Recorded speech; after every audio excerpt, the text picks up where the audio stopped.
Have another beer, buddy. Chatty chat chat chat. I think that they probably said that being shorter is advantageous. Well, they need to teach me then. There you go. So we had to poke a little fun at him. Call you Ginger Swag. Yeah. If you weren't bowlers, what would you have liked to have done instead? Anything else. Literally anything else. That's a great answer. The horse is so dead that it's on some kid's school project on a landfill already. And there you have it. No. We'll talk about that one. Terrible idea.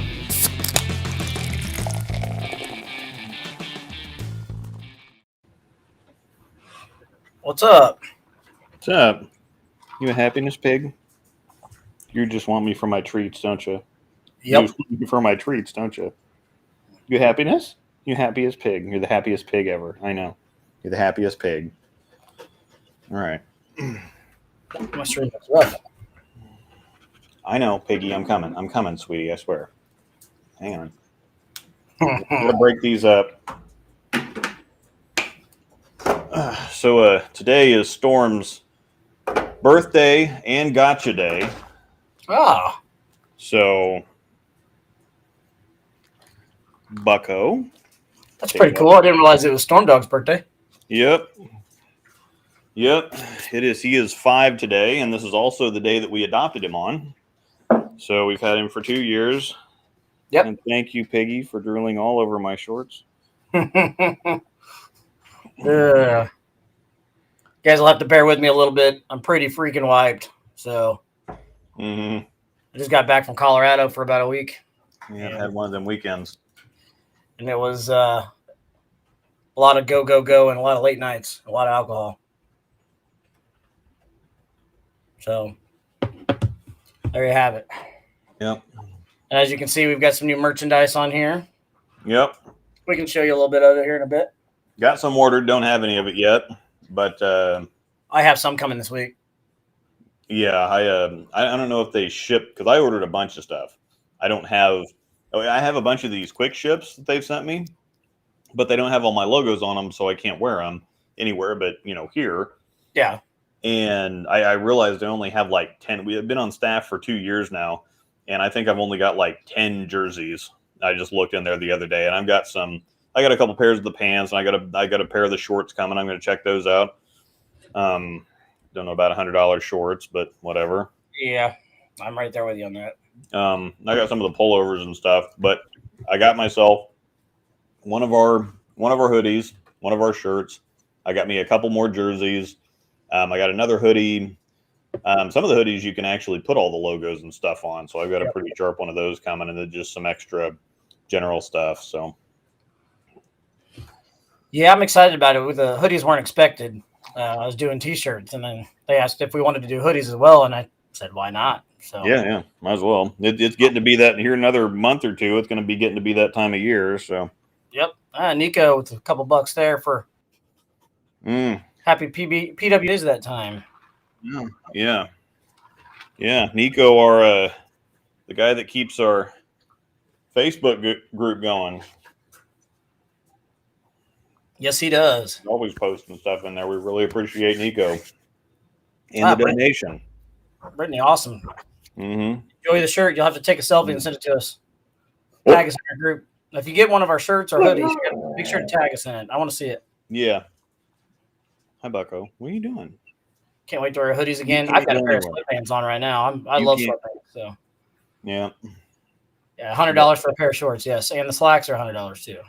Yeah. The slacks, I mean, whatever, especially if they got the designs on them or whatever, but the shorts are just, well, they have some designs on the shorts too, but they're just, some of them they have. I just got a plain black pair of shorts, and the shorts that I normally wear to bowl in cost like $12.95 at Sam's.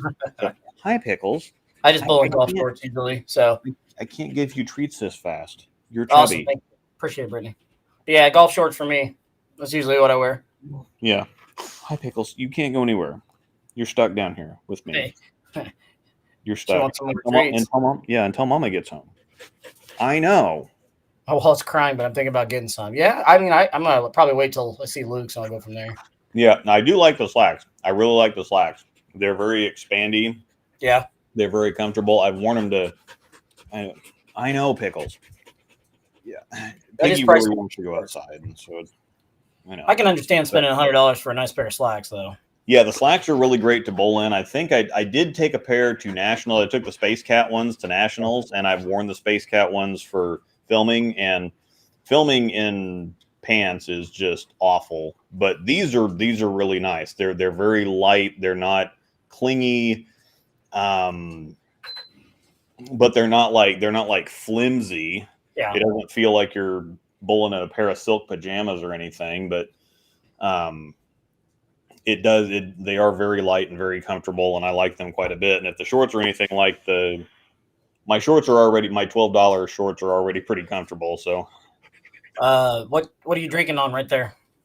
Jack Daniel's Bonded. If I can get Piggy to stop, her nickname is Piggy for several reasons, and one of them is she uses her snout and just gets right up under you and does that. And so I go to take a drink, and she hits my elbow, and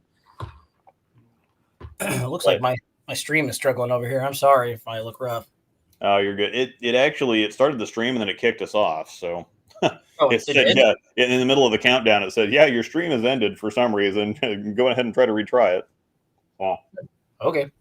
Yeah, because I've got my other computer up. I look good right here, face to face with you, but I can see it shot me.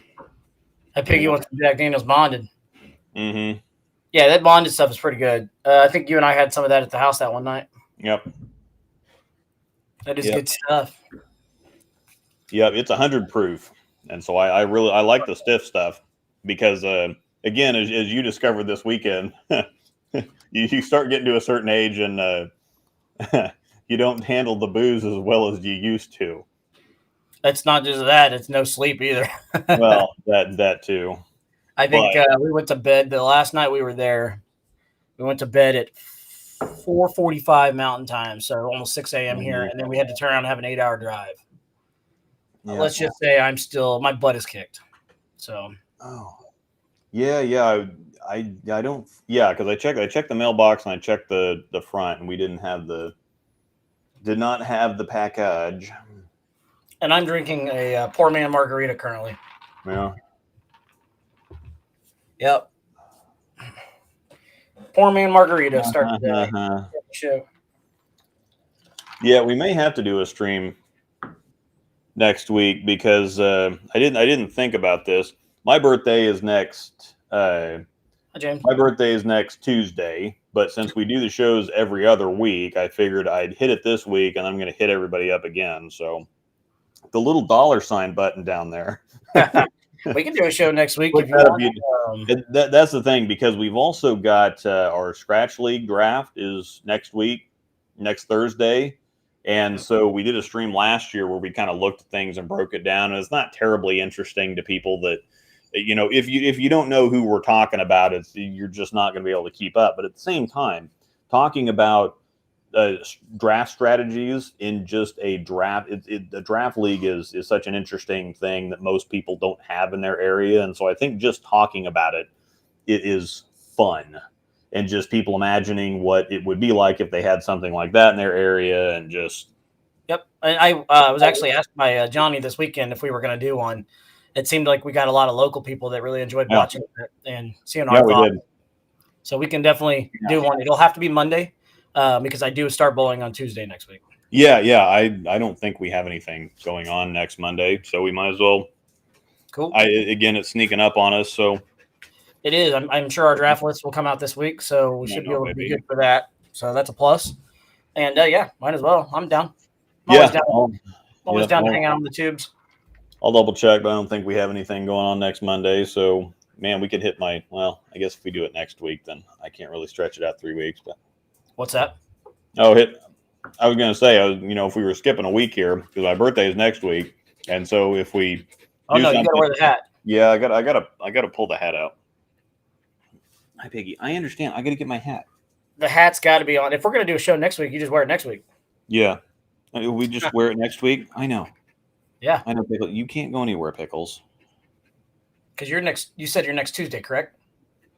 Yeah, next Tuesday. James is next Monday, and then we have the draft coming up next week that I didn't think about. So yeah, we'll probably have to have a special show. We might Of course, then the following weekend we can talk about the results of the draft, or the following week. So yeah, we might sneak an extra show in there. The draft is for like a lot of people that haven't heard us talk about it. It is a really cool format. It's unique. A lot of people have it, like we said, in their areas. So it's pretty cool to be able to be a part of something like that too. So yeah, and so just to warm everybody up here, in case you weren't here last time or don't remember the structure. So what we do is we go with 18 teams every year, and most of the time last year we had enough for 22. We could have drafted everybody and made 22 teams, but it really mucks it up for the league schedule, because if we have 18 teams, everybody bowls everybody else once, and so you have two 17-week halves. And if you have to have a roll-off, you have a roll-off, but 34 weeks is a bowling season anyway. And so it just works perfect for having 18 teams. Plus, it doesn't water down the league at all. Right. Piggy, I know, sweetie. But so what they do is they take the top 18 averages from the previous year, whether they were captains or not. They take the top 18 averages in the league and they're captains. And so everybody else that wants to be in the league will put their name on the list. You have to have a minimum. Well, you're supposed to have a minimum 180 average to be able to join. They've made some exceptions. Yeah, exceptions. That's the. Yep. I was like, examples, excuses. I knew it started with an S though. I got your back. So they made a few exceptions. But generally, those people don't end up getting drafted. It's like, well, I can put your name on the list, but just in case. But it's not going to happen, and it has happened a couple times. But so 18 drafts. So you say, okay, well, I want to bowl. I know, Bucko. I know. You got to wait until Mama gets home. It's not my fault. He's looking at you like it is your fault. But so you 18 drafts first.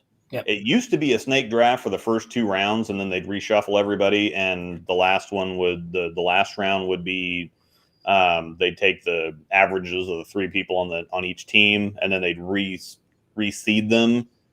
But that was causing some issues, and so now they reseed after every round.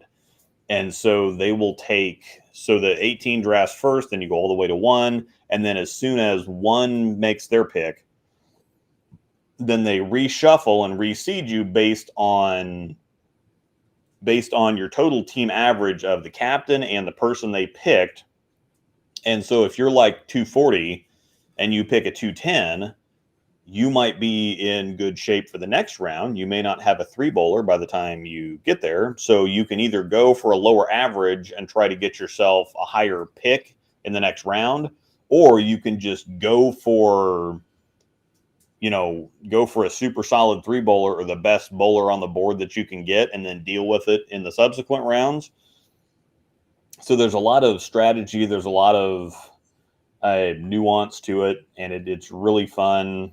And it's something that we kind of get up for every year. Yeah. So it's also unfortunate too, because there are a handful of people on the list that do not get drafted, and it's unfortunate. They sometimes get upset, but it is what it is. It's just the way it all works out. So I'm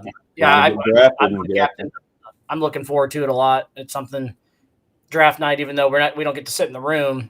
It's something that you get excited for all day. You think about it. So, and that's another thing too, is you can try and catch lightning in a bottle with some picks too. So you might catch a guy that averaged 206, and then they somehow find a way to average 220 that year. You just never know. So, yeah, that's part of the strategy. It's just like doing an NFL draft. You gotta, you know who your studs are going to be, or you know who you hope your studs are going to be. Yep.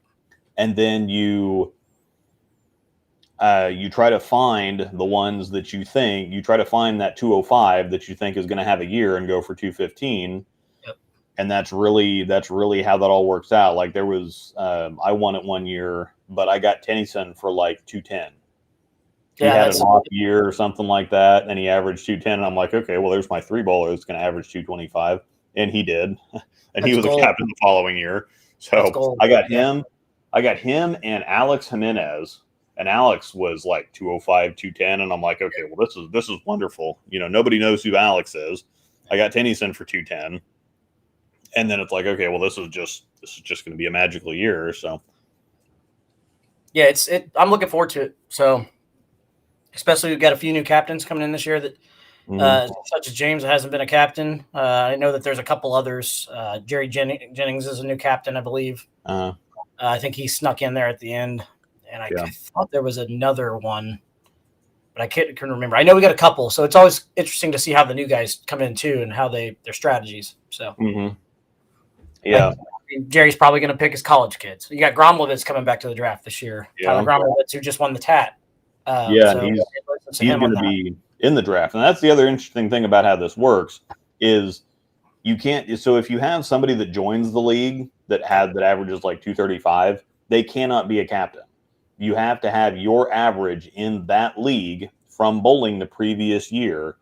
So we have people that come in all the time, 230, 235, whatever else. They're going to be the first few picks, of course. But you don't just take the top 18 averages on the list. You take the top 18 averages from the prior year in that league. So you can't have somebody come fresh into the league and be a captain. So that makes it interesting too, having people come in at certain averages and you wonder, okay, well, are they going to be worth this? Or, especially a James last year at 242 or whatever he came in at, and Smallwood was really concerned. He's like, well, yeah, I mean, if I'm paying 240 for this guy, that's going to be, I'm going to be picking close to the last in the second round, probably again in the third round. And so you really got to think it's interesting that the big averages typically go first. Yeah. And then once you get past those top 5 averages, then the rest of the round, they start dipping down into the 210s, because if you're 225-ish, you don't want to pick a 220 that's going to average 220. And so generally 225 and above go, and then everybody goes to 215 and below. And so most of the time, there's some 215s to 225s still left on the board by the end of that first round, which makes it interesting for the so the top several averages, like a Russ Wilson, might have a 220 something on the board, but he averages 240. Yeah. And so he's like, okay, well, this pick fell to me, but do I want to pick last again in this next round too? So it just makes it really interesting. It does. And like Smallwood, for example, who took James at 242, I think is what you said it was. Mm-hmm. He was still able to put together, though, a pretty solid lineup with that high average in there. So there's some good players that you can get at a good, like late in the day, that they'll have. You can't guarantee they'll have good seasons, but you can look at them and go, okay, they're not going to be that this year. You know what I mean? Yeah. So those are the guys. Those third round picks are usually your wild cards. Mm-hmm. If you can get a guy in the third round pick, it's or gal, whichever.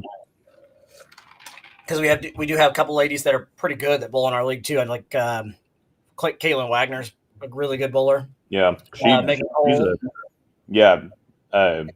a captain about every other year. So I don't know if she got to that this year. She had a bad year, but she would be very high on the list to pick, because I think she was at 210 or something. She was 220 there before. Yeah, she can easily go for 220, and so it's going to be interesting to see who's at what on the list. And we can talk about who we think is going to have a better year, who we think is maybe trending the opposite way. God forbid I say that Yuri's team is not going to be in contention this year. I got to make sure whatever team he's on, whoever he's bowling with, got to make sure that I say that Yuri's in contention.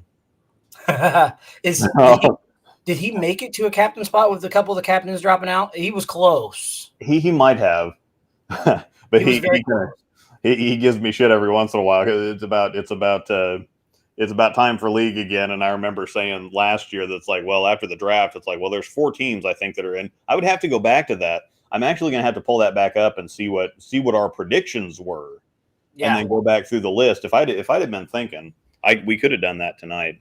Well, let's do that next week. Let's just do a draft show. Yeah, we can we can lead in with that. I'll make sure to go back and do my homework and watch that episode, see what our predictions were, see what the list actually looked like, and then go into predictions for this year and kind of taking a look at things. And then after the draft, it's It's too much fun.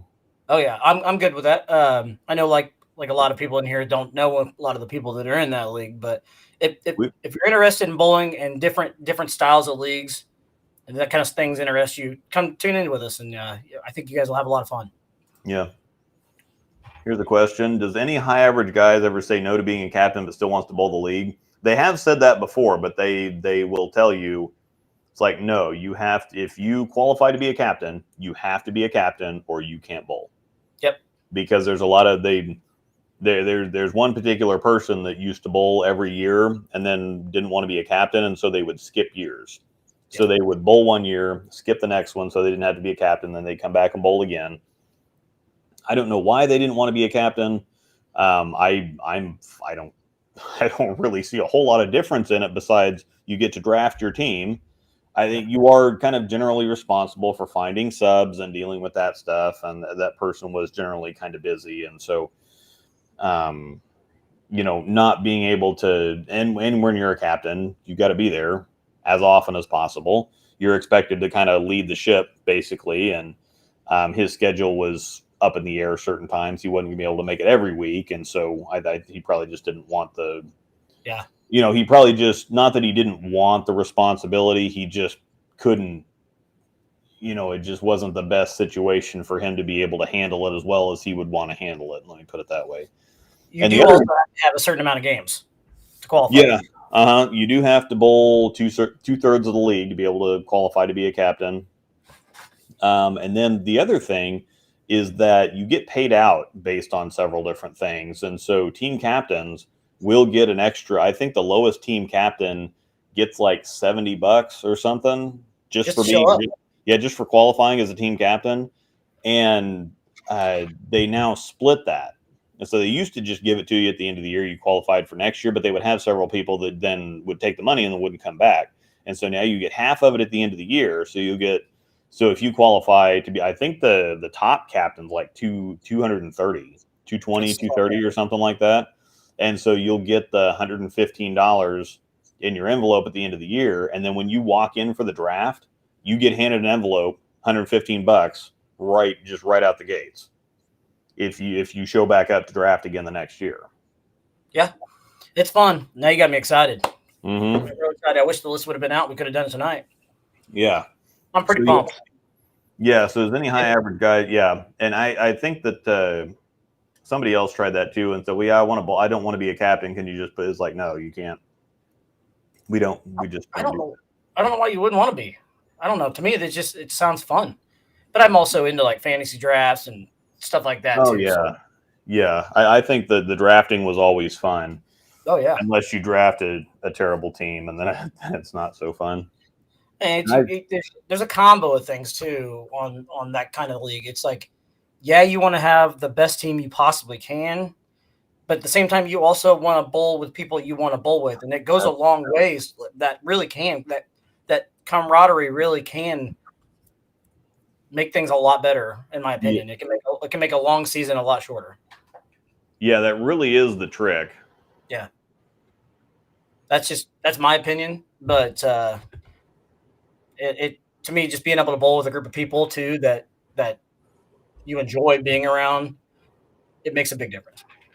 If the fans, I just turned a fan on. If that fan's blowing on the mic or it's annoying, let me know. I can't hear it. So yes, come join us next week. We'll do a special draft show.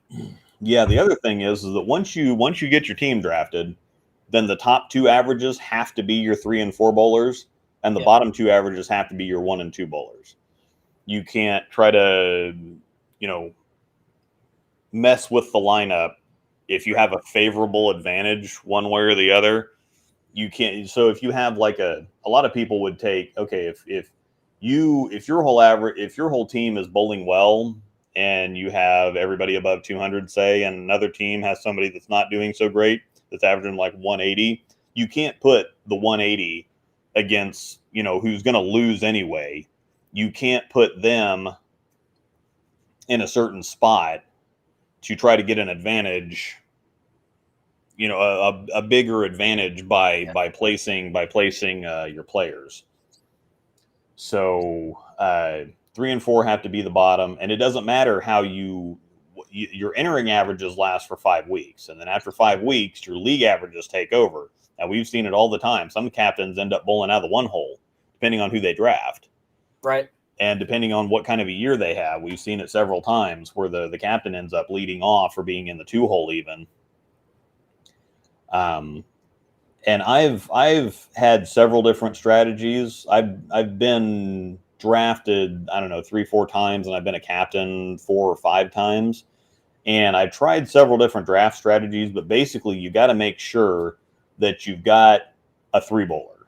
Yeah. Because if you got somebody because I used to think, okay, well, I want better picks in the later rounds, and so I'm going to try to get, I'm going to try to take who I want so that I can pick early in the next round so that I can get better bowlers. Well, what that ended up doing for me most of the time is I would have I'd have a captain and 3 leadoff bowlers, or I'd end up with myself and then 3 210s or 210 and 2 205s or something like that. And it's like, okay, well, that's not, you would think, but it's not as good as grabbing that 225 or 230 and then getting a couple 205s.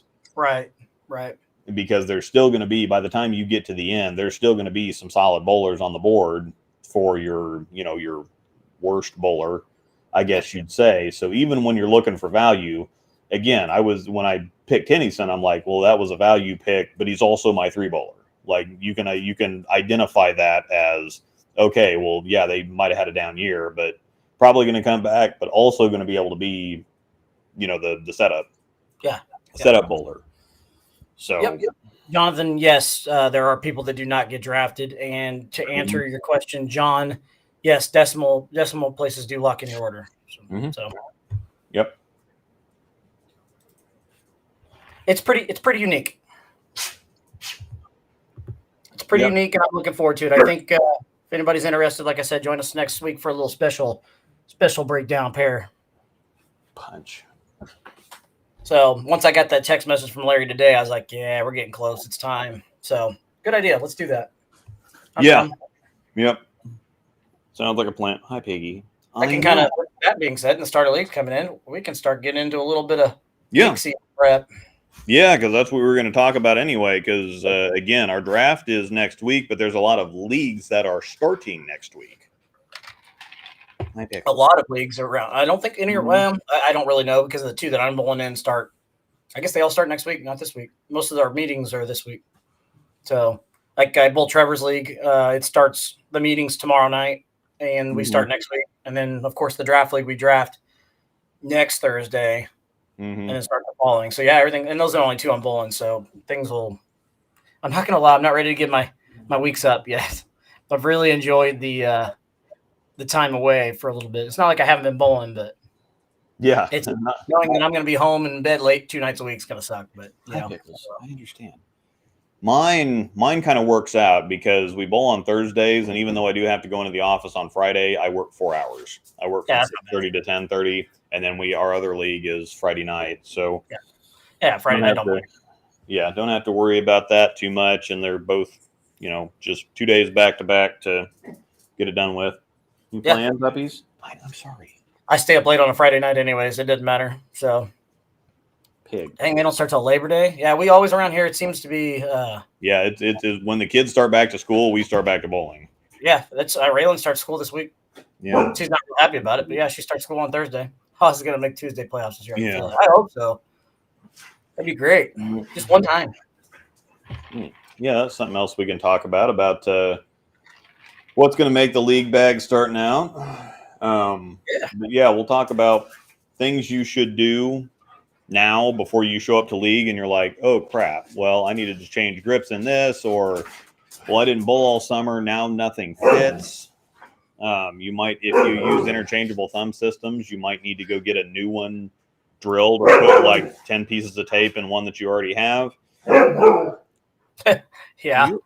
Why are you buying?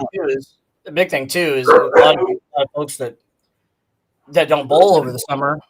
Some just don't bowl in the summer at all. Got to remember too, if you use grips, if you haven't been bowling, you're probably going to swim in them a little bit. So it might be time to start grips, like you said. Thumb is a great example too. Always good to cut a new thumb. Yep.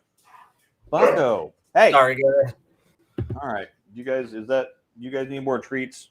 Is that My what we phone's need? blowing up here, so Yeah, mine's going off here too. I'm in a group text and it just keeps vibrating at me. So okay. It's Johnny and Trevor. I need to tell them to leave me alone. Pickles, Aspen. Piggy. What do you think about that? Piggy, you're drooling all up. Thank you. Get down there, Mistle. There you go. While he's doing that real quick, Robert, I actually loved it.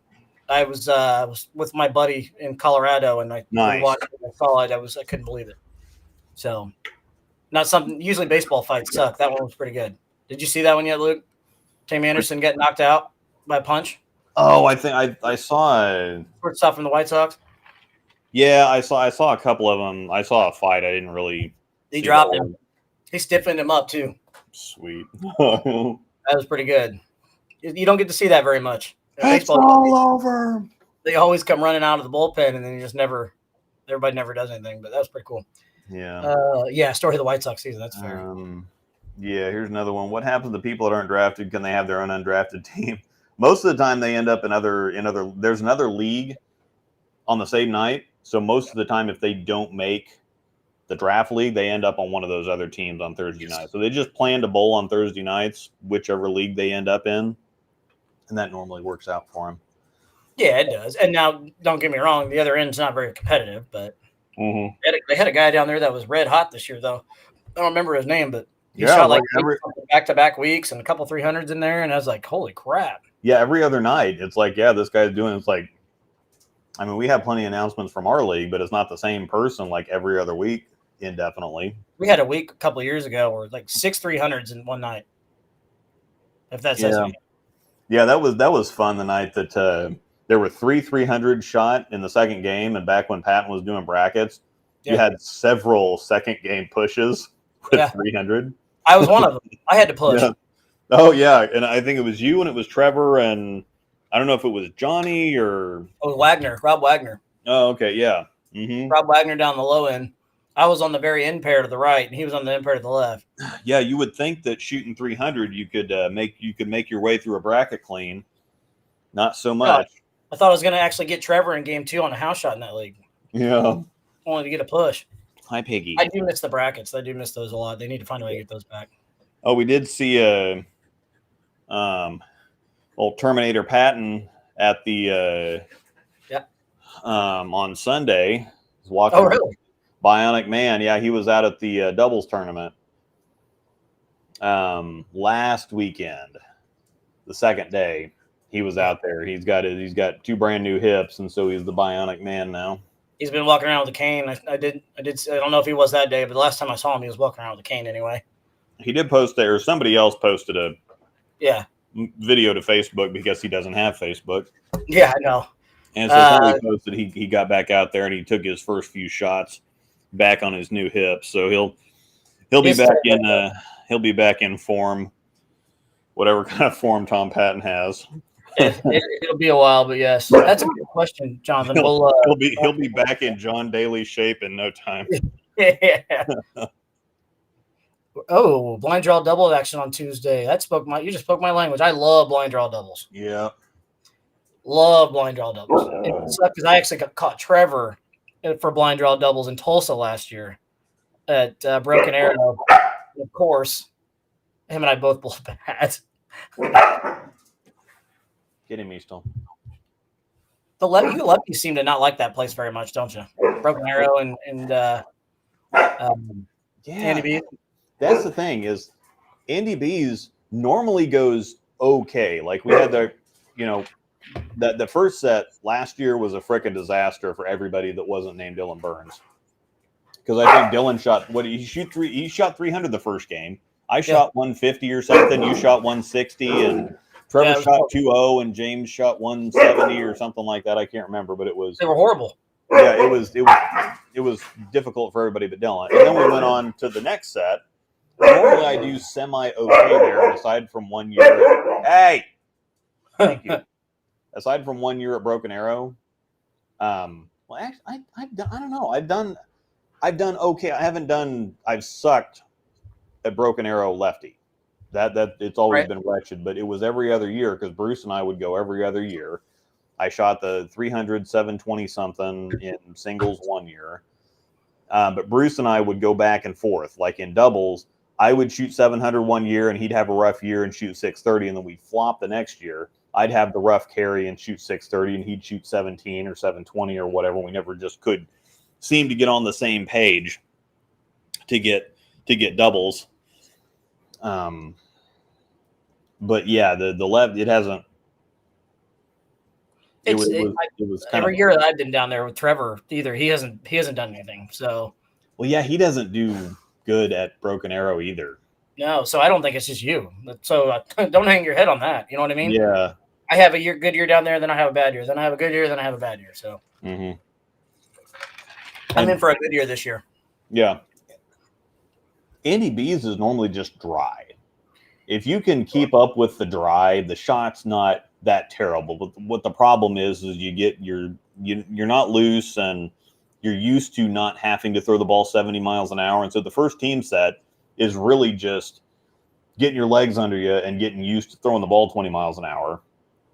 And so then by the second set, then it's normally, of course, by that time you're inebriated, and so you're going this way, and then you go back, and then you start doing that. And of course, it's hard to get drunk off $10 beers. That's the other thing. So it's so expensive. I'm not gonna lie to you though. I was a little buzzed starting that second set of team last year. Oh, that's great. Yeah. It is horrible. It can be. Now, I still don't know where Dylan found 300 out there. I didn't think there was 300 ball reaction out there, period. I don't know. Yeah, and that's only 2 months away. I know. We were talking about on the way home. Trevor's actually sending the checks in for that in a couple weeks. So we are born the weekend of October 20th, October 20th, 21st, 21st. Yeah. Yeah, we got KCO in 5 weeks, and then 5 weeks after that we've got Tulsa. So that's Jason. Always a good time. Andy B's approaches are terrible. Luke would know because he slides there a lot. Yep. But now we got league season coming up, and ball maintenance is always important.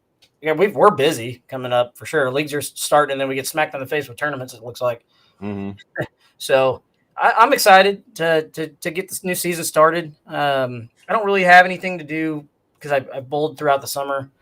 Personally, when it comes to new grips and things like that, if I need new grips, I just change them out. But and I drill new thumbs whenever I need them. So it's not like I need to do all that, but that's great advice. Detox. A lot of people need to look into doing a detox. I'm not huge on resurfacing bowling balls. That's just me. I understand you have to sometimes, but I would much rather go through a detox than I would a resurface. But what are your thoughts? Mm-hmm. Yeah, and you can freshen. And a lot of the times, you'd be really surprised if you put a ball in the detox and then you just clean the surface. They dull back up. That's one of the weird things is somebody bring a shiny ball in, or a lane shined ball. Anyway, I run it through the detox and then clean it off. There's a cleaner in the detox.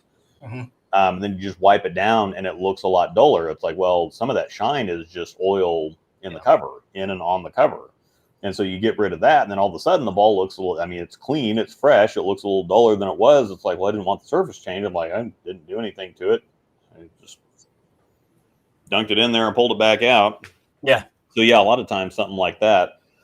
Something else too is I have noticed if you have a ball that you don't throw for a few months, the first game or so that's just really lazy. It kind of acts like it doesn't want to hook anymore, and that's really just, I think it's been sitting for a while. It hasn't had any action, and so the very outer part of it gets a little hard. And so I think you just need to warm it back up. It's one of those things, if anything sits for a while, you got to just get it back in use, get it loosened back up, get it warmed back up. That actually happened with something else that I threw the other night in league. I hadn't thrown it for, I don't know, a month. And I took it out, and it was just really lazy and slow. And I'm like, well, okay, well, this ball's already done, I guess. I don't know. But it I kept throwing it, and it kept hooking more. And I'm like, well, I guess I haven't thrown it for a month. So it's just been sitting there. Once it got a few reps on it, then all of a sudden it warmed back up and came back to life. So bowling balls are like old muscles. Takes a while to warm up. Mm-hmm. So yeah, definitely make sure you want to get stuff out. Make sure that it's not cracked, because there's a lot of people that just let balls sit for 3 months over the summer, and then they go to grab the league bag on league night, and they're like, oh, well, I got a cracked ball. It's like, well, number one, you want to at least rotate them every once in a while. If they're just going to sit around, even if they're in climate control, just sitting around, gravity and whatever else just does what it does. I mean, the best way to preserve bowling balls is to throw them. Oh, absolutely. It doesn't make a whole lot of sense, but the best way to keep them in tip-top shape is to use them as often as possible.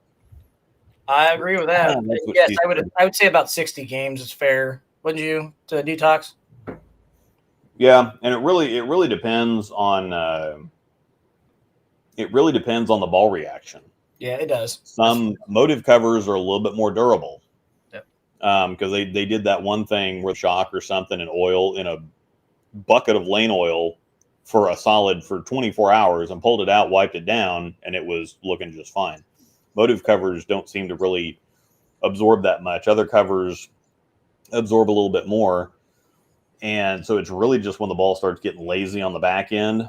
Yep. And, if you hit the cover with a pad or something, it works for a few frames and it kind of goes back to being lazy. That probably lets you know that there's a little bit too much oil in the cover. You probably ought to get it sucked out.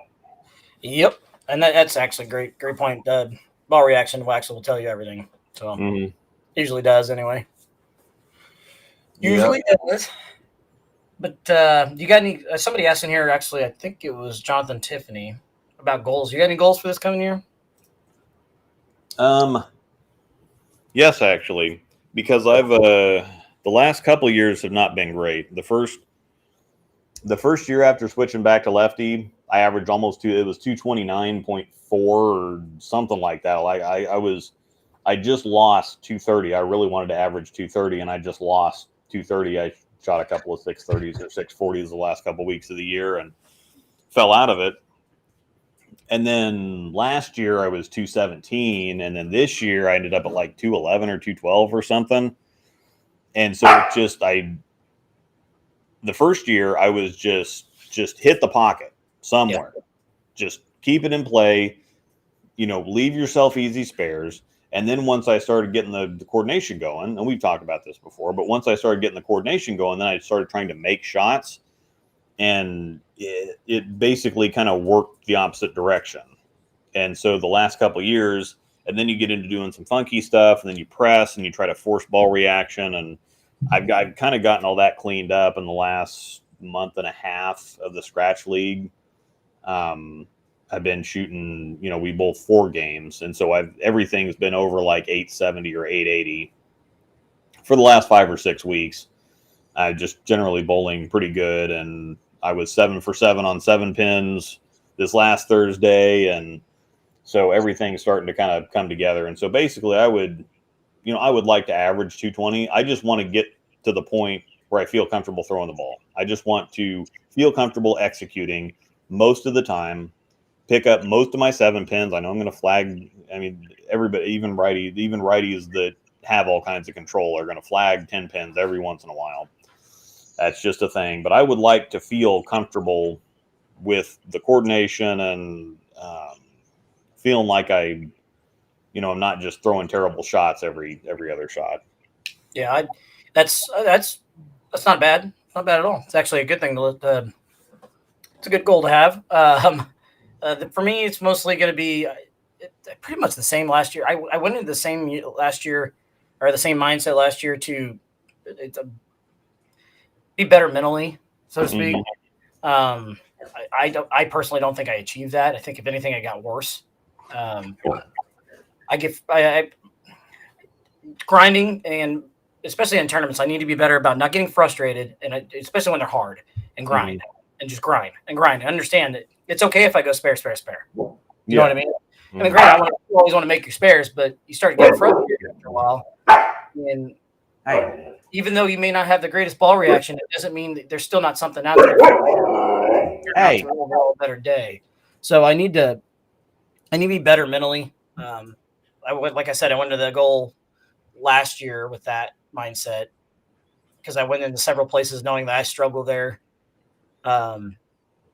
Take Gage, for example. Historically, I'm not very good in that building, and I bowled the Fiesta there here the last couple weekends ago for two team events, and then pull with Paul Burnett's group, and minus one set, I think I averaged like 235, 240 for the weekend in that place, and that says a lot. So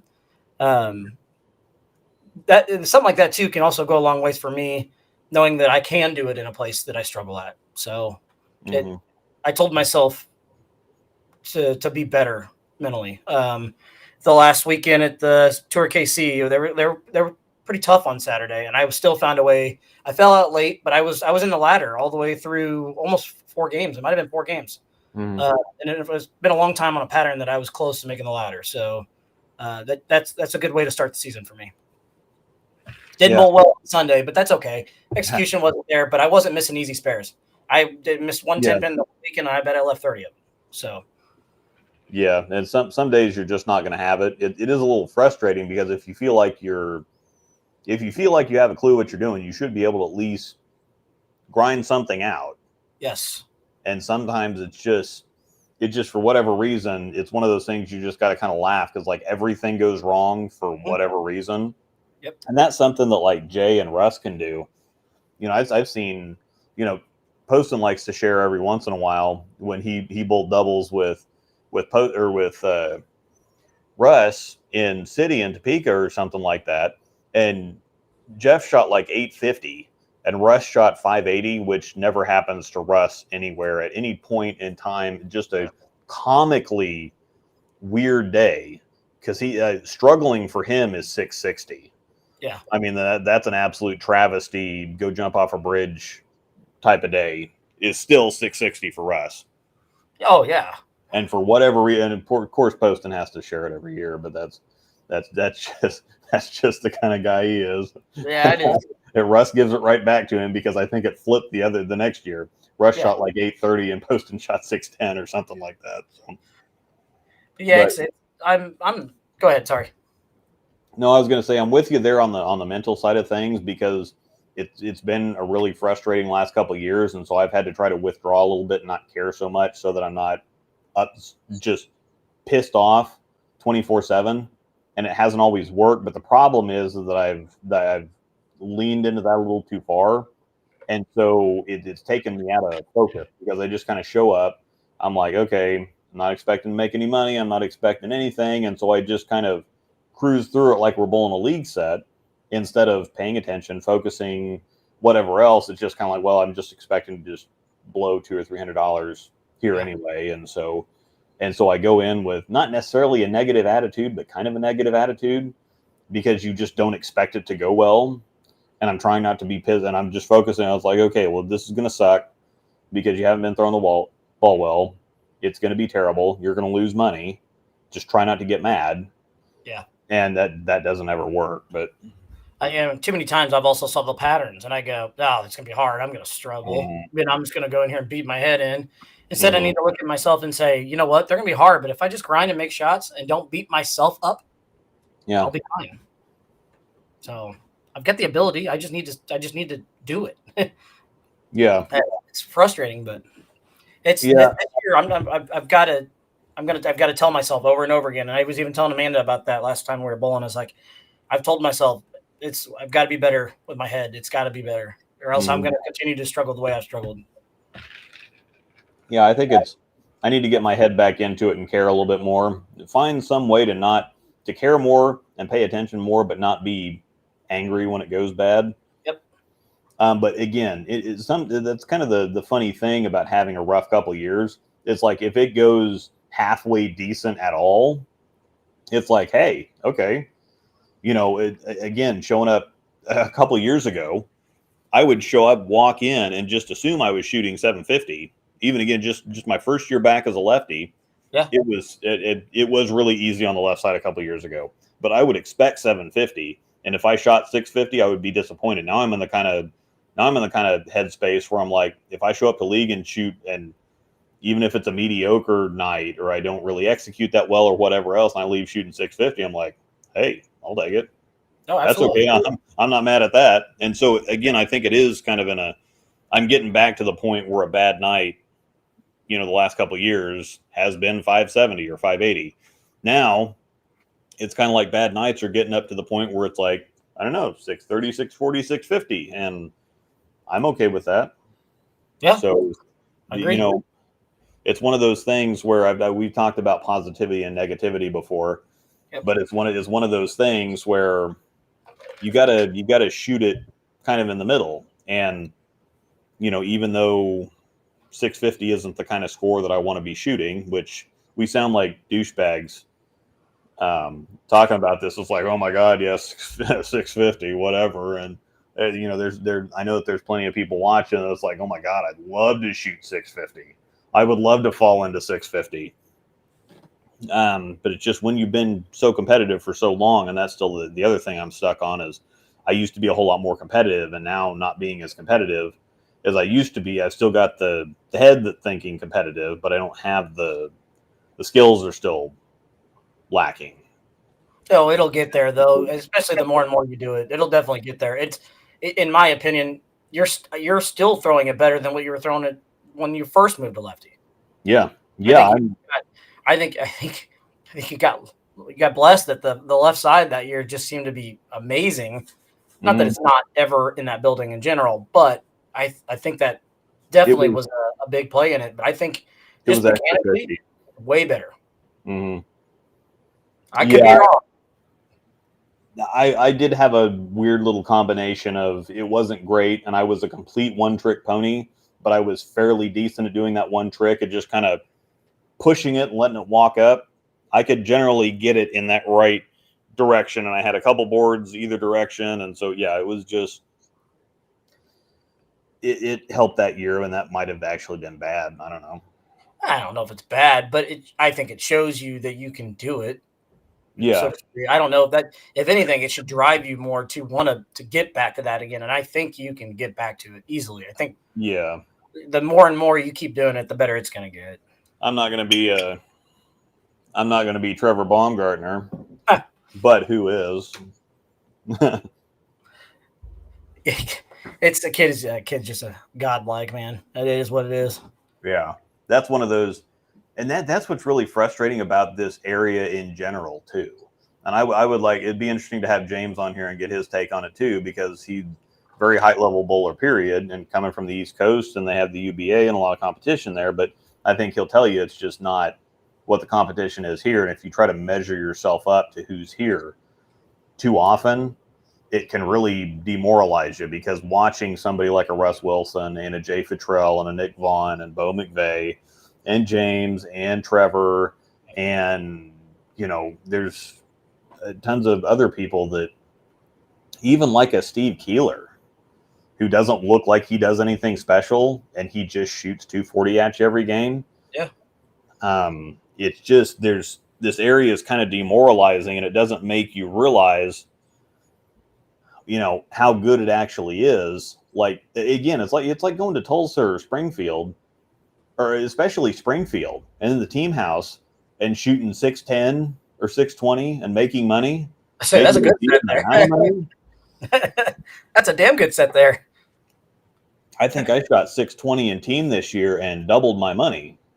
I think I did. I think it was 630. I think I finished at 630, and I felt like I left a lot out there too. Yeah, but you made money. That place is. Oh, I made money in brackets too. I pretty much swept my brackets. They're hard. A team center. I know Brent, my buddy Brent. He seems to love that place. He shot 300 in that building this year. Yeah, I don't know, man. I don't know where it's at. I don't know how you can do that. I don't know. I left like 8 or 9 7-pins. I 10-pinned a lot there. Yeah, but that does give you a certain, when you go out of town, I think it gives you a false idea of how good you really are. As soon as you get away from the freaks in this area, then you figure out it's like, well, I'm actually kind of halfway decent. I mean, but it's just hard watching people that are that sharp and that good, and I just makes us better. Yeah, it does. I think it's just time for probably both of us to get our heads back in the game and say, you know what? Even if we have those ideas, like, okay, well, I'm not really great on this pattern. I'm bowling against. This is who I'm bowling against. Whatever else, you got to just say, okay, well, I'm just going to give it my best shot instead of just mentally defeating yourself when you walk in the door. Yep. I say, just give it your best shot. And even if your best shot isn't as good as somebody else's, it'll be better than your shitty shot that you would have had when you came in the door. So, I mean, even if you finish in 10th place, it's better than finishing in 30th. Yep. So, and that just kind of keeps you building the right direction. So you're 100% correct. And we're on the same exact page. Just like those guys, seeing what they do mentally too, at times, like when you see them struggle, what do they do mentally that I don't do? Yeah. Like, it's just cool to see. So I need to pick. I pick Trevor's brain a lot, just because I see him all the time and ask him what he talks about when he goes through something like that. It wouldn't be bad to have him come here again sometime too to talk about that. The kid is really, really good mentally. We've talked on here before. I've seen him shoot 160 out of the gate in a tournament, in an 8-game block of a tournament, only to proceed to average 260 the rest of the 7. Yeah. So, I mean, I would have fried out shooting 160 the game one. That's how bad it's been. And he fries out, but he keeps after it too. And I think that was that tournament where he was still just frying. He was still just pissed off the rest of the day. But it'd be like, front 4, wrap 7, next 4, high flush 10. Yeah. And it's like, throwing a fit, and it's like, you shot 250 again. Yeah, again. He's like, yeah, but I can't carry anything. I'm like, okay. Like you're averaging 260 right now, dude. What are you talking about? I can't. Okay. All right, I'm plugging in my computer. There we go. I had to plug in my other one for a minute. But anyway, yeah, I don't know. That's what we're also, not only these guys have physical ability down here, but their mental games are really, really good. So yeah, that is a fact. I guess you can hit the chat here for a minute if you want. There's been some good questions here too, actually. Some ones that like fit check questions, things like that. Yeah. Any tips on dealing with sandbaggers? We don't have a whole lot around here. Handicap's always going to be a discussion, but we don't have any like real true sandbaggers around here that are like career sandbaggers. Most of what we have are people that have that year where their average jumps 20 pins and where they're bowling on a 170, but all of a sudden they're averaging 190, and they come into tournaments and do that, and they just run away with the whole thing. But then it flips, and then all of a sudden they're just one in the crowd. And you're always going to have, whether it's a scratch bowler or a handicap bowler, you're always going to have a couple scratch bowlers that have a day and a couple handicap bowlers that have a day. Yep. And it's just kind of the way it is. We don't typically deal with like actual sandbaggers. I would say I could count on my one hand the number of actual sandbaggers that we've had. The couple guys bragging about it that in the middle of the tournament, and then they got re-rated in the middle of the tournament because they were bragging about it. Yes, I remember that. And only to get re-rated because they were bragging about it. Mm-hmm. Like you are a dumbass. Yeah, if they'd just shut up, they'd have been fine. But no, now that person doesn't bowl anymore. Yeah, yep, they don't. Well, still bowls, but doesn't bowl that anymore. Yeah, they don't come to the tournaments anymore. But tournament directors have a tough job. I've done it for a couple of years, and there's always, you're kind of damned if you do and damned if you don't. No, you're not wrong. You're right. But I would say when it comes to dealing with sandbaggers, everybody knows who they are most of the time. And if you bring it up with a tournament director and it continues to happen, you just have to not bowl those tournaments. And if it's in a league, that's a different thing. If it's a competitive league, whatever. There's not a whole lot of scratch leagues out there. And so everybody used to say, oh, if you care about handicap, just bowl a scratch league. And it's like, well, they don't really exist anymore. And so you're kind of forced into bowling handicap leagues. But at the same time, you can pick and choose your leagues a little bit better. Tournaments are a little bit different of a thing. But in league at the same time, unless you're dealing with a bunch of money, it really doesn't matter. I wouldn't fry out about it too much. I do not care. In our Friday night league, it's a little mixed league. I didn't even know most of the time, especially bowling on Friday nights at Westridge, there were a lot of good teams, but I just never really paid attention to where we were at in the standings. We're good enough on Friday nights in Lawrence that we're going to be in the top 3 most of the time, no matter what. But I just don't even look at the standings because I just don't care.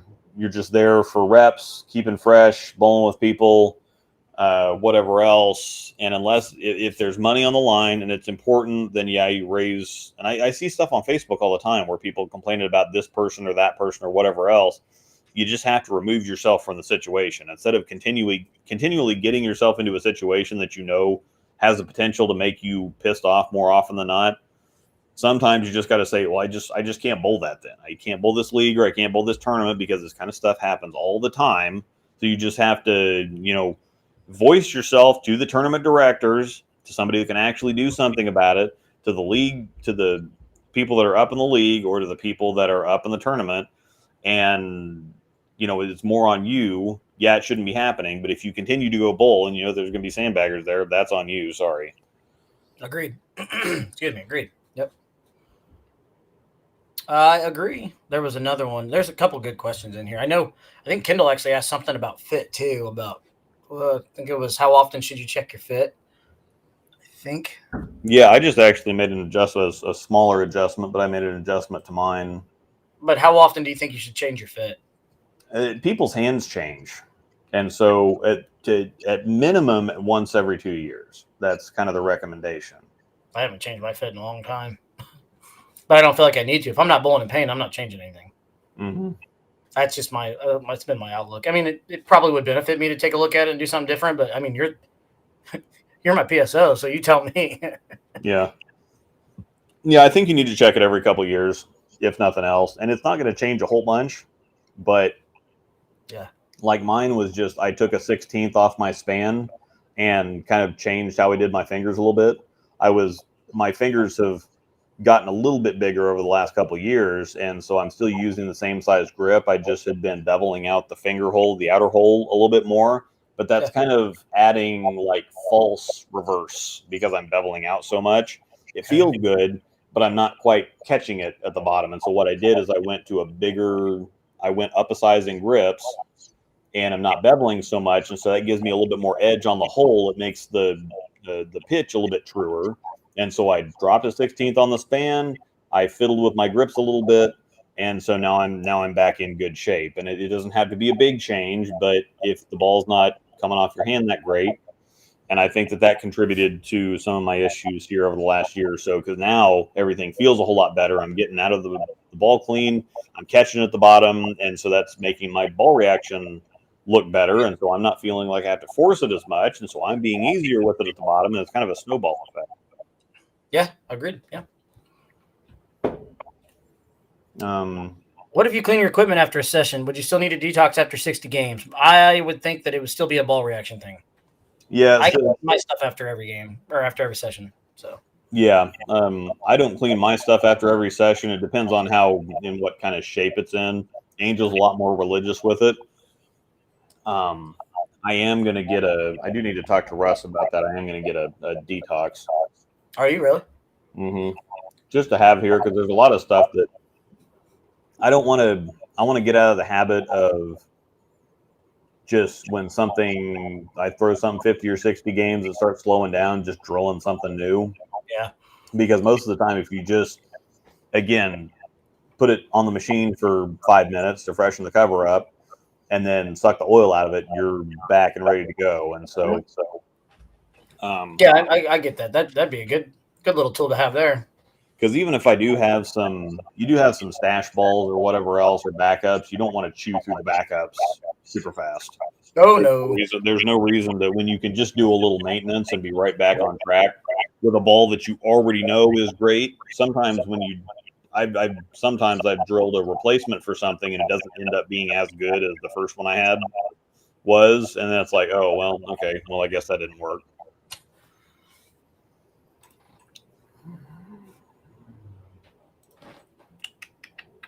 Mm-hmm. My goal is to wake up on Saturdays, not like a walk extra. It's pretty good. Mm-hmm. Pretty good. Here's another good one. My goal this year is to have multiple 30 clean nights, or at least as close to it as possible. That's a good goal. Yeah. It's a very good goal. Everybody will say that spares don't win you anything, but they don't lose you anything either. Also boost your average. I had so on Thursday we have four games, and I beat the pocket to death the entire night. But barring a weird split in the middle of the last game where the ball just checked it 40 feet and turned sideways, I was clean on the night. 14 for 14 on single pins. My first ball average was 945 or something like that. Okay. And my strike percentage was only 5% or something like that. But I got 880 and was clean except for one split. And if I miss a handful of those single pins, then it's 820, 810, whatever else, and a really disappointing night throwing the ball really well. Make your spares, folks. So yeah, it definitely won't hurt. You always want to taste striking, but at the same time, it's not gonna hurt you. Oh no, spares they can go a long way, especially in a tournament where you're bowling longer blocks. Those individual misses add up big time. Okay, talk about that. Oh, even just 3 games of league too, they add up quick, I guess. Derek asked a question about what we were talking about. I don't remember what we were talking. How do you feel that can be used at times? I get that way and don't know how to separate that. I think he was talking about something with the mental. Probably. You're probably just walking in and expecting it's like, okay, well, so and so's here. I know where I stand. There's a difference between being realistic and pessimistic. And when you walk into the building and Trevor's there and Packy's there and Spencer's there and TJ Rock's there and Zach Rhodes is there and Dylan's there and James is there and Zach Wilkins is there. So you got half the PBA tour, and then you've got all the local guys that bowl regionals and stuff, and you're just looking down the list going, okay, well, there's 15 people on this list I know that I can't beat. And you just almost kind of count yourself out before you even get there. But at some point, they were in that same situation. At some point, they were terrible too. And so you just got to work at it. And even if you aren't that good yet, how does anybody get good? I mean, it's just one day you start getting a little closer, and you get a little closer, and then all of a sudden you're competing with these guys. And then all of a sudden you're in the mix just because you kept working at it and you kept going. And then all of a sudden it's like, okay, well, you're making better shots. You're making more spares. You're putting, if you split, you're putting a 4-bagger after it instead of going strike, spare, Yep. You just got to keep your head in the game and keep after it. And it's a long, drawn out process. And, people are used to things happening a whole lot faster now, but it just doesn't work like that. Especially the whole time you're working, they're still working and getting better themselves. So, oh yeah, for sure. Now, I don't think Trevor practices anymore. I don't know if Dylan practices ever anymore. I think his practices. Trevor's probably be Friday nights when he bowls with Haley. Yeah. Dylan when he bowls with Ashley, vice versa. So, but we bowl enough that we're bowling something almost all the time, almost every weekend. So it's just, you know what I mean. So it seems like it's just that can be practiced too. I mean, situations and tournaments can be a good practice too. Oh, you can always get something out of a bad day. Always. Mm-hmm. Always. Puppies. All right. It may be frustrating to think about, but it's true. Yeah.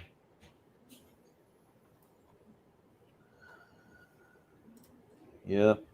Yeah, unlike most of us, Trevor just seems to focus even more when he gets ticked after a bad game. Trevor focuses more when he gets ticked, period. Yeah, and that's the thing, too, is you got to find a way to channel that into actually paying attention and focusing. And that's kind of where I get to a lot of the time. I mean, because I bowled that 6 gamer. I bowled terrible for 4 games. Yeah.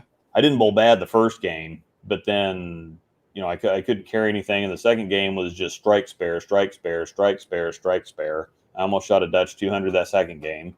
That's and right. then the third and fourth games were just me in my head being mad and whatever else. And I went 230 or 220, 230 the last couple games. Once I finally just slowed down and said, okay, well, let's pay attention now. And then, oh, well, great. Okay. I had this look all day.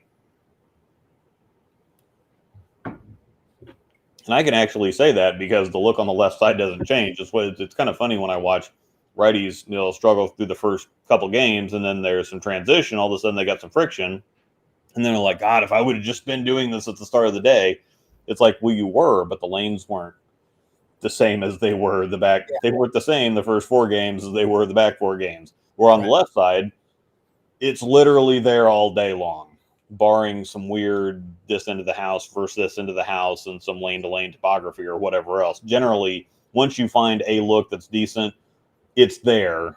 On every other pair, it's just a little bit of tweaking to, adjust to the differences and You're right. stuff.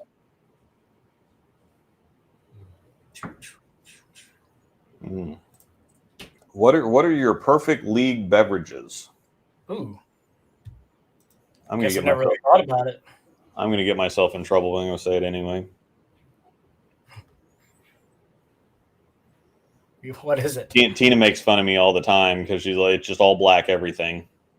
Because you do like Guinness.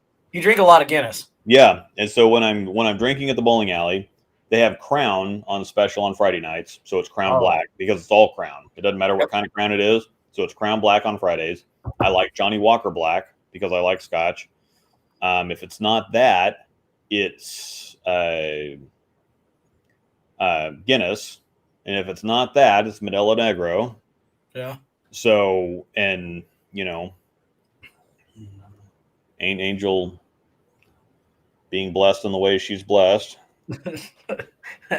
I usually would. Usually when I'm bowling, unless like Friday nights, I would drink whiskey. Usually when I'm bowling, though, I see what kind of IPAs they have. I already know what they have at Royal Crest, but usually I go with Yingling. Yeah. Usually drink Yingling. Now that Yingling's in this area, I can never go wrong with it, and I really like it. Yep. So probably usually get a tall Yingling. But yep. Now that they have that, that's kind of the go-to for beer, and now they carry sours for me. But even the sour, the Prairie Artisan Slush, the can is black. So if I drink it, I might as well not bowl all over the place. Actually, I have to have a couple just take the edge off. Yeah. There we go. Yingling for the win. Yeah, I'm getting to the point where I don't need the edge taken off so much anymore. It's gotten to the point where it's kind of like, you know what? We're going to show up. We're going to bowl. What's going to happen is going to happen. I'm not so anxious about thinking it means anything or really beating myself up if I don't bowl well or really pressuring myself. Like, I don't want to embarrass myself anymore. But at the same time, the whole lefty thing is kind of like, you know what, realistically, nobody else is going to switch hands and average 215. So even if that's where I stay at, it's better than what I just look at it and say, it's like, gosh, I would like to be better. I think I can be a lot better. It's still kind of embarrassing. And meanwhile, everybody else is like, gosh, I couldn't average 150 left-handed. So I couldn't even average 120 left-handed. So yeah. Awful anything with my left hand. Awful. I write left-handed. Mm-hmm. I use a fork when I eat left-handed. Wallet's always in my left pocket. So I've got a lefty brain, but sports-wise, physically, I do everything right-handed. I can't do anything left-handed. Now I can, other than, I'm sorry, a baseball glove goes on my left hand. I can catch a baseball with my left hand. But other than that, that's it. Okay. Jack Cook's good too. Yeah, I had some Gentleman Jack over the weekend or over the trip. Gentleman Jack's a good little stipper. Yep. If you don't want to spend a bunch of money. Yeah. That's my problem. We had the hookup because Austin Donovan owns a steakhouse now. So the guy from Joma bought from North Rock, they bought a steakhouse in South Dakota, and they sent Austin out there to run it. Mm-hmm. And so we got that restaurant hookup on the prices for our alcohol. Mm-hmm. Yeah, it was nice. Big reason a lot was consumed. Yeah. Yeah. I'm getting to the point where, Angel we look at the Vern specials every week. And that's basically, I just wait for the cheap stuff and look at that. Hey, that's where the bonded comes from. But I'm finding myself, if it's not Scotch, I'm like, man, this is really good, but God, I wish it was Scotch. Yeah, Scotch that's your old age getting to you. Yeah, and I think that's just the thing is, again, as I can't handle it as well as I used to. Yeah. I get dehydrated easier. I wake up slower in the morning and whatever else. And so now I really just want something that's really strong, that's got a bunch of flavor that I can just kind of let it touch my tongue and just and that Scotch does that. You get just the tiniest bit in your mouth and you can taste it for 5 or 10 minutes. Yeah. And my grandpa was a big Scotch drinker. I need to get into it more because I do like it. And the different kinds they have. Bourbon goes down a little too easy, especially if you put any ice or water in there. There's a lot of people that like drinking bourbon and water. That goes down too easy. Even the stiff stuff goes down a little too easy. So unless it's this I like because it's 100 proof, and so it's pretty stiff. And so again, I just poured my second one, and we're an hour and 15 in, and so I'm feeling fine. Tomorrow's going to be great, but most bourbon is a little too easy. You can go through it a little too fast. And then beer, I mean, you can just sit there and have a 6-pack without even really paying attention. And then that's a bad morning. Yep. So I'm just going to find myself, once I get everything out of the cabinet, I'm going to find myself a couple nice bottles of Scotch, nurse those for a few months. And that's just the direction we're going to go here, I think. Also, as we keep going here, I don't know if we even said this or not. I know it's been teased in here, but I don't know about you, but I'm going to give away a Breakdown Pair t-shirt tonight. Somebody's going to be the proud owner of a new Breakdown Pair t-shirt. Yeah, we still have and we got to give away a bowl cup too. To give away too. Yeah, Jason Nelson brought some really cool beer. I think they were homemade beer, wasn't it? It was homebrew to the 4th of July thing. Yeah, the 4th of July thing. That's right. That was good stuff. I'm down to try some more. Yeah, that was a bad 3 or 4 days after that. So I'm like, everything's fine. We had a couple. We're playing some cornhole, and then all of a sudden, your dad brought the. Oh gosh, he brought some good stuff. Yeah, it's good. Yeah, again, he brought 4 or 5 bottles of whiskey, and then Jason shows up with the homebrew. My God, that was a rough few days after that. Glad I took Wednesday off. I did not. I could not. So it was. What's the shirt look like? You want to show the shirts and our hoodies? Yeah. We'll show our shirts and our hoodies real quick. Yeah, I did upload them here. They're on the. There's one. We have them in different colors, and they do have on the back of the neck. Yep, they've got a few different colors. So just for now, just to get something in the works, it's just our logo on the shirts. We've got a green one, we've got the blue one, we've got a red one. Our red is we have a maroonish colored one too. Yeah, we've got a few different colors, and all the links are in the description. So if you just scroll down, I've got the links to the hoodie and the shirts, and so just regular cotton t-shirts. And then it's just kind of a nice fluffy woolly hoodie there. And they're really not, I mean, they're actually fairly cheap. They are. I was kind of surprised. The t-shirts are like $20-$25. Yep. And then the hoodies, though, are like $45 to $50. And you just can't even get a hoodie anymore for less than like $80. Yes. So these are the nice fluffy warm hoodies, and we'll be wearing them once we get them in here. But I have some coming that will be here on Thursday, so I'll wear one for us for the next show on Monday night for the draft league. Mm-hmm. So yes, and our codes do save you 10%. Rosedale 10, Haas 10 save you 10% off on that. So if you want a hoodie or you want a couple other things, it don't matter. But I know people have been buying a combo of both, so I'm excited to get those out there. I've been working on those for a while. I'm a big time bull in a t-shirt kind of guy, and if my apparel sponsor is on the shirt, I can wear it. So yeah. Facial expression to a sour beer. Yeah. There we go. But Yeah. no, I'm really excited to get these out, and I'm really excited to share. So once again, the links are in there. Please, if you get one, take a selfie and send it to us. I want to see it. Yeah. Put it in the Breakdown Pair group. Yep. Or I might even share it to you. Might even share it on my personal Facebook. So just do it. Mm-hmm. Yep, absolutely. You represent Breakdown Pair here in Georgia. Mm. We appreciate it. And if you ever see me in person and you're wearing one, I see you, like, I'm at a tournament out of town or something, maybe I'll hook you up with something else. Hey, Might just have to do it. There's an echo on the there's an echo in the chat, just like there is on. You might check your settings and see you're getting a little feedback from me talking. So yeah, if you go into settings, audio, and then echo cancellation. I think mine's already on. Yeah, it should be, but every once in a while this stuff. Okay, yeah, I can't hear it anymore. So just got to keep it there for a second. There we go. I turned it off and turned it back on. But okay, yeah, we should be good. Yep. What's the anatomy of a bowling alley that you're collecting all the dirt on a ball? My Helios gets black marks all over it like it's being used in a coal mine. I think it's really the curtain.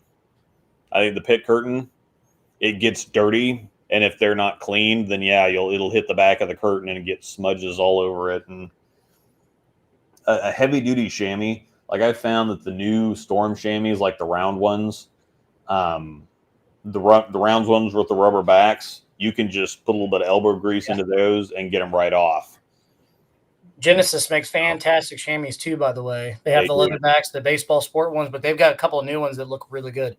They made one now that looks like the rubber storm one. I don't know if you saw it. It's black. It's a black Genesis chamois. It's a round circle. Let me see. There's some other people that put some goals in here. Shoot an honor score and end up on a ball company's Facebook page. Yeah. I would like to do that too, because then I get like $10 of credit. Boom! So, there you go. Cool. Yeah, Motive used to give me every time I had one. I got credit for it. So. Yep. That's pretty good. Can order a shirt. Way too hot in Florida for a hoodie right now. Yeah, I can understand that. I don't know if I'd ever wear a hoodie in Florida personally. Yeah, I actually I can't stand t-shirts. I hate them. But we keep the house pretty cool, especially in the winter when I'm working from home. I do end up wearing hoodies most of the time because we keep it cool for the dogs. Yeah, and I like it cool most of the time. But I end up, sitting upstairs, open a window or something, and so yeah, I do end up wearing hoodies and PJs most of the day when I'm working from home. So, if I was working from home, I'd be in PJs the whole time. I would wear a hoodie. I'll wear a hoodie a whole block of a tournament. I've done it before. I don't care. It's nice. Aiming for my second 300, first 800. Sweet. Good luck. Yeah, Hunter's one of our Tulsa guys, I think. I remember Hunter. Hunter. Yeah. He's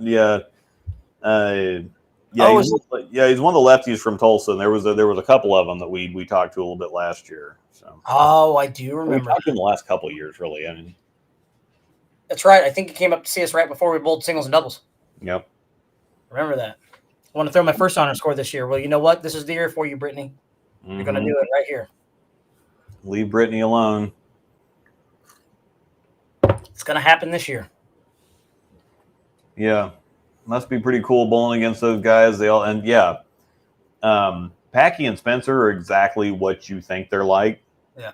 We were at I guess we could talk a little bit about the regional. There was a regional in Kansas City this weekend.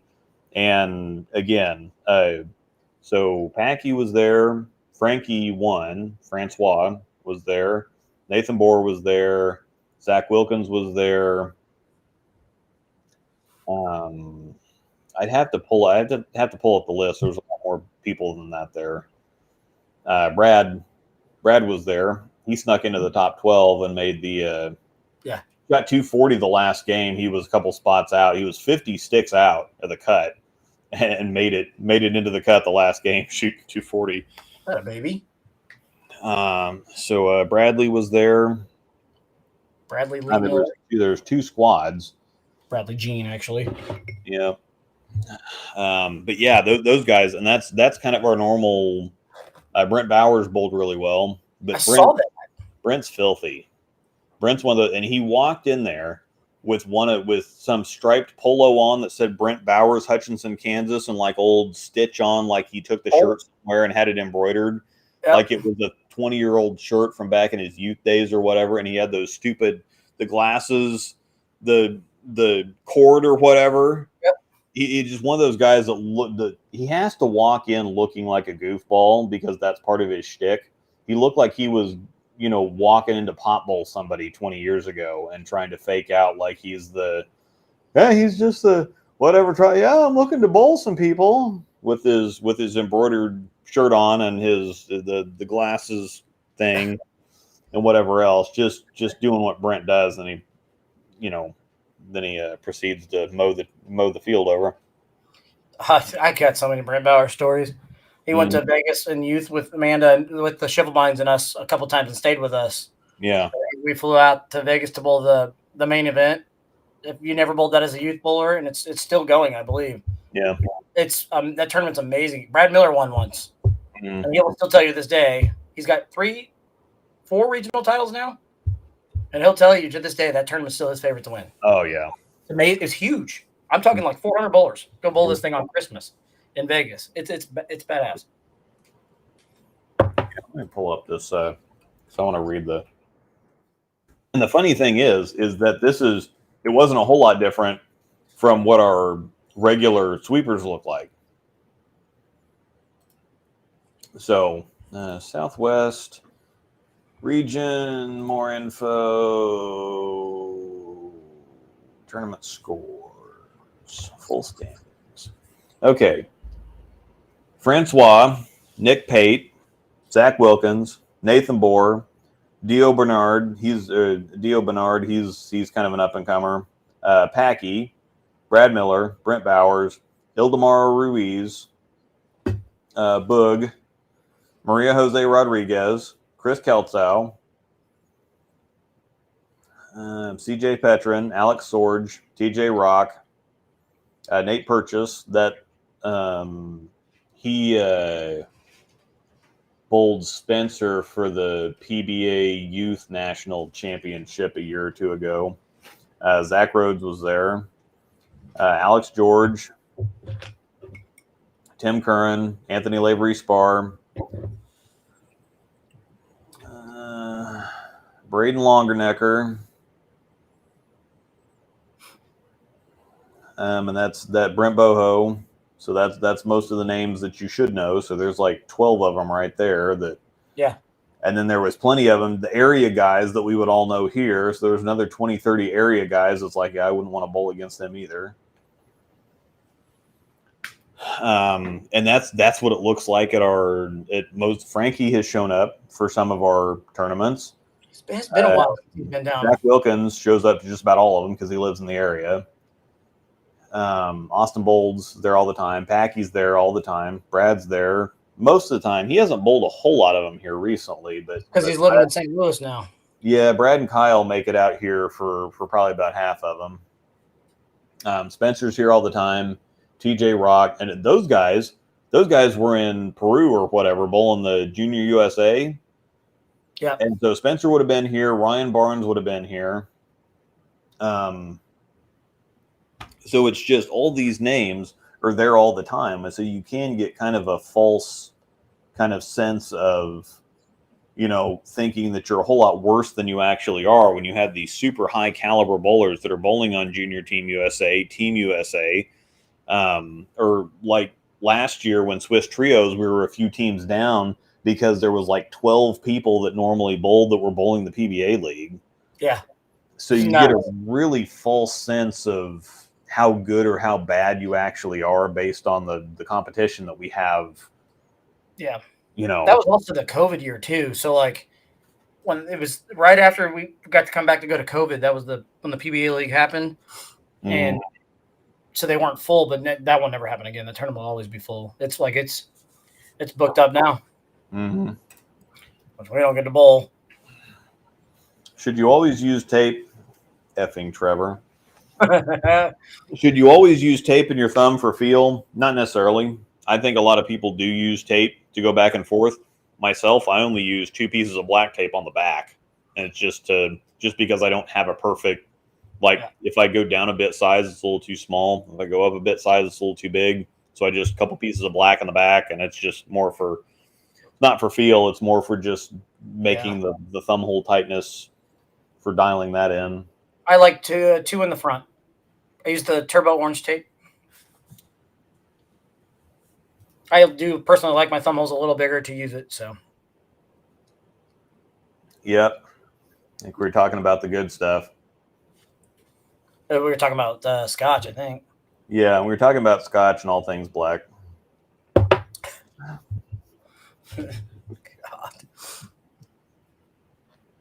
And it's perfectly hilarious coming from Tina. No, that is good. Yeah. That is good. Tina calling me. Ron Hopper's calling me. Yeah. We actually saw Ron. He was in the bowling alley. So he's probably calling you to talk about the tournament this Sunday, making sure you're still coming. Is there one Sunday? Yeah, there's a trios tournament on Sunday that you're signed up for. I'm signed up for it? Yep. Oh. Okay. Yeah. Probably. Oh. I'll call when I'm done. Yeah, but no, him and signed up, I might as well bowl. Yeah, him and Joyce were in there on Saturday for a bit when we were in there watching qualifying, and so we talked to him for a little bit. Did he say I was signed up or something? Yeah, we were talking about it, and he's like, "Yeah, we got another one coming up this Sunday, and we're full, and we got a pretty big waiting list, and so." Yeah, I talked about it. I said, yeah, Jonathan comes out there. And I said, we've been meaning to get out there and bowl one of them. I said, Jonathan's out there bowling quite a bit. And he's like, yeah, he's, we got another one coming up on Sunday, and he's signed up for that one. So maybe he thought you were signed up. Maybe you're just double checking and asking you before. I mean, I'll bowl. I got not bowling. Getting on the waiting list. So if I'm not on the waiting list, yeah, I'll bowl. Here we go. All right. That tournament's a lot of fun. So. How do you calm your mind when you're actually doing really well, but not to the point you flop the next shot to be on the other end of the spectrum? That is kind of tricky sometimes, because when you're doing really well and you start looking at how well you're doing, sometimes you can get yourself in over your head. I think it's a 100% an experience thing. You have to get in the moment, and you have to get yourself comfortable with being in the moment. I always say, just pause for a second, take a deep breath each shot, and give it your best effort. I mean, that's all you can do. You're gonna step on your toes at some time, and then the next time you're gonna excel. It's gonna happen. Am I wrong? Yeah. The one shot at a time thing is total cliche, but it's perfectly accurate. So accurate. I think you just get to the point where you realize that sometimes, no matter how good of a shot you throw, you can get screwed. And so basically what you come down to is like, I'm just going to make a good shot, and whatever's going to happen is going to happen. I can't control it after it leaves my hand. And so the only thing you can do is like, well, just make a good shot. And then after it's out of my hand, you just got to watch and see what happens. Yep. And so I think once you get that in your head, instead of trying to will the pins down or trying to force them down, I think you just focus on making the shot. And I think that takes a lot of the nervousness out of it, because you're not nervous. Obviously, if you're bowling well and you're feeling it, you're not nervous about what you're doing. You're nervous about the pins falling down. And once you accept that you can't control the pins falling down, then it's like, well, just keep making the shot. And then you get up there. And my thing is always, it's like, okay, well, I'm up here, and just expecting people to think, oh, people realize that there's pressure. People understand if you get up, you're on the front nine and you get up there and it's like, oh, is he going to choke? Is he going to choke or whatever else? Well, I want to get up there and make the shot. And even if the pins don't fall down, people will recognize that you made the shot. Oh, yeah.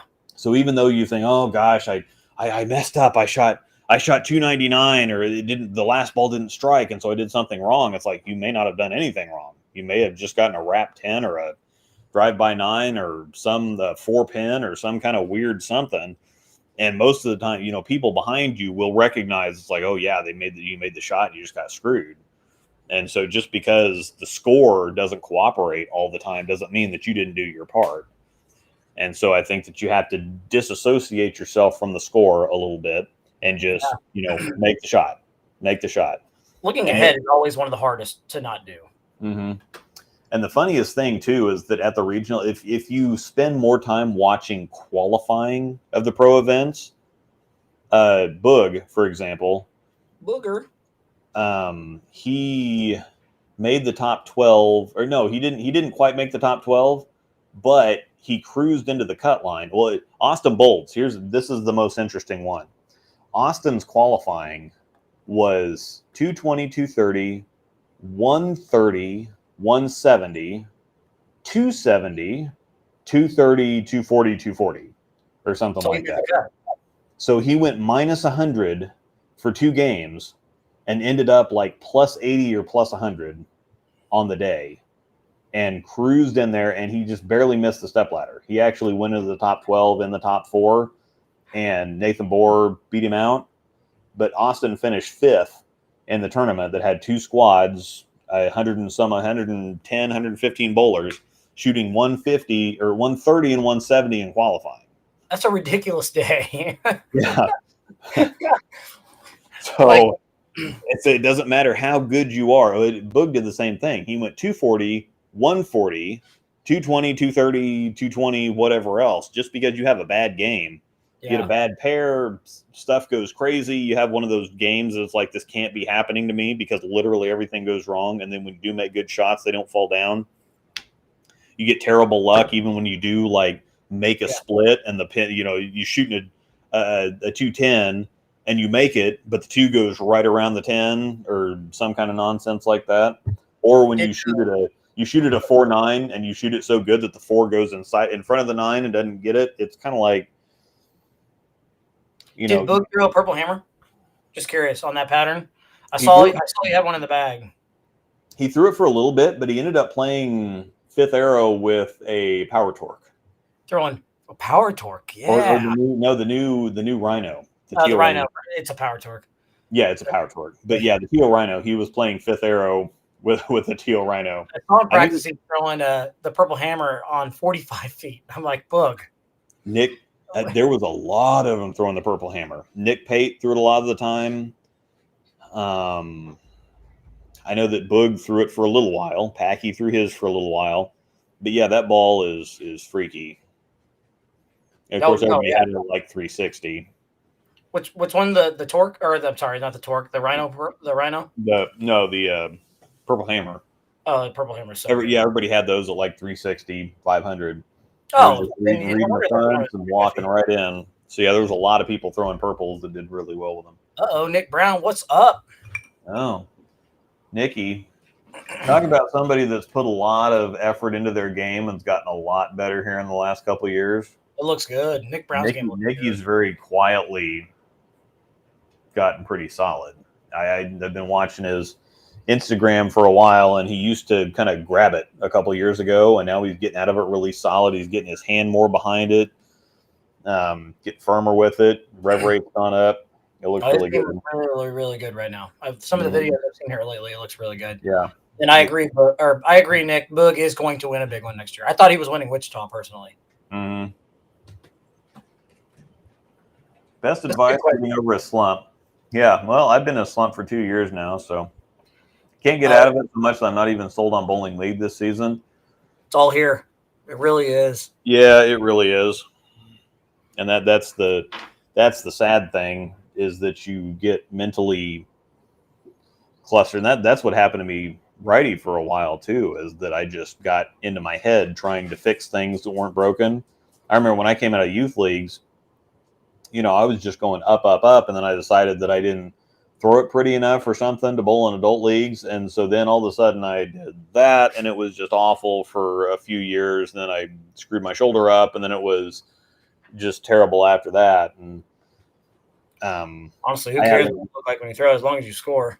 Yeah, especially looking at a lot of the people that bowl now. And the funny thing is the two-handers. There's a lot of two-handers that have really, really funky styles, and a lot of people that just throw it very unconventionally. Now we've got the kid from Colorado that puts his right-handed fingers in the ball and throws with two hands at left-handed. Hey, didn't he make the junior cut too? Yeah, it just doesn't matter anymore. It just does not even matter. If you knock the pins down, that's all that counts. And I would say that people used to look, it's like, oh yeah, so-and-so's got such a pretty game, or so-and-so's got this and whatever. They used to pay a whole lot more attention to what the ball looks, how you looked when you threw the ball. Now nobody cares. If you knock down pins, they respect the hell out of you, and they don't talk. They might comment on how unique your style is, and everybody's seen the Marshall Kent making fun of Jacob Buttra for doing the imitations, which is hilarious. But nobody seriously pokes at Jacob, because he's just going to run them over and take their money. God, I hate watching You can, I hate it. you can make fun of him, but it's not going to go well for you. Pretty's good. We all like Pretty, but it's all about putting 10 back. I mean, I would say, so specifically for this, something I've really found here recently is getting out of the ball softer and cleaner, letting the ball do the work. Because I got to the point where I was trying to force ball reaction. I was trying to really get a good roll on the ball. Now I'm getting out of it a whole lot cleaner, especially these last several weeks. And I think you can even see it in my last several videos. If you look at, so if you would go back and watch, and that's what's really helpful for me about having videos, I can see, I have video to compare to, or when I do get in a little mental funk and stuff doesn't feel right, I can go back and look at video and it's like, okay, well that's what I was doing. So number one, I would say to get out of a slump, if you're throwing the ball, have somebody record you or record yourself, get some video so that you have something to kind of reference. I also keep some notes on my phone, just general notes of just simple ones of saying, okay, well, my timing's bad. So it's just like, okay, wait on it. Or, I have a tendency to tense up with my arm and really try to give it the business. But then that tends to lock me up in the ball. And I say, okay, well, just relax. Pop it off your hand, pop it off your hand. Think of the Pete Weber thing where he just, he's got his fingers in it, but he's got a really soft thumb, and then he just lets it roll off his fingers and he pops his hand open. That'll get the ball to push a little bit more and have a little bit more motion on the back end instead of trying to, hammer on it and try to force ball reaction. And so that's something that's really worked for me, is just getting, making sure you catch it with your fingers, but just staying behind it, slowing your feet down, staying nice and simple, and just rolling the ball over your mark. Just go back to basics. Hit the pocket. Don't try to force the pins down. Make simple spares. Get a little bit of confidence back, and then you can roll that back into, kind of amping back up, I guess. Whoops.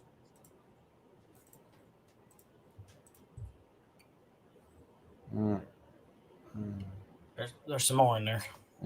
Yep. Have you ever had the Naked Grouse Scotch? No. I've had a lot of really ridiculously good stuff. I haven't heard of that one.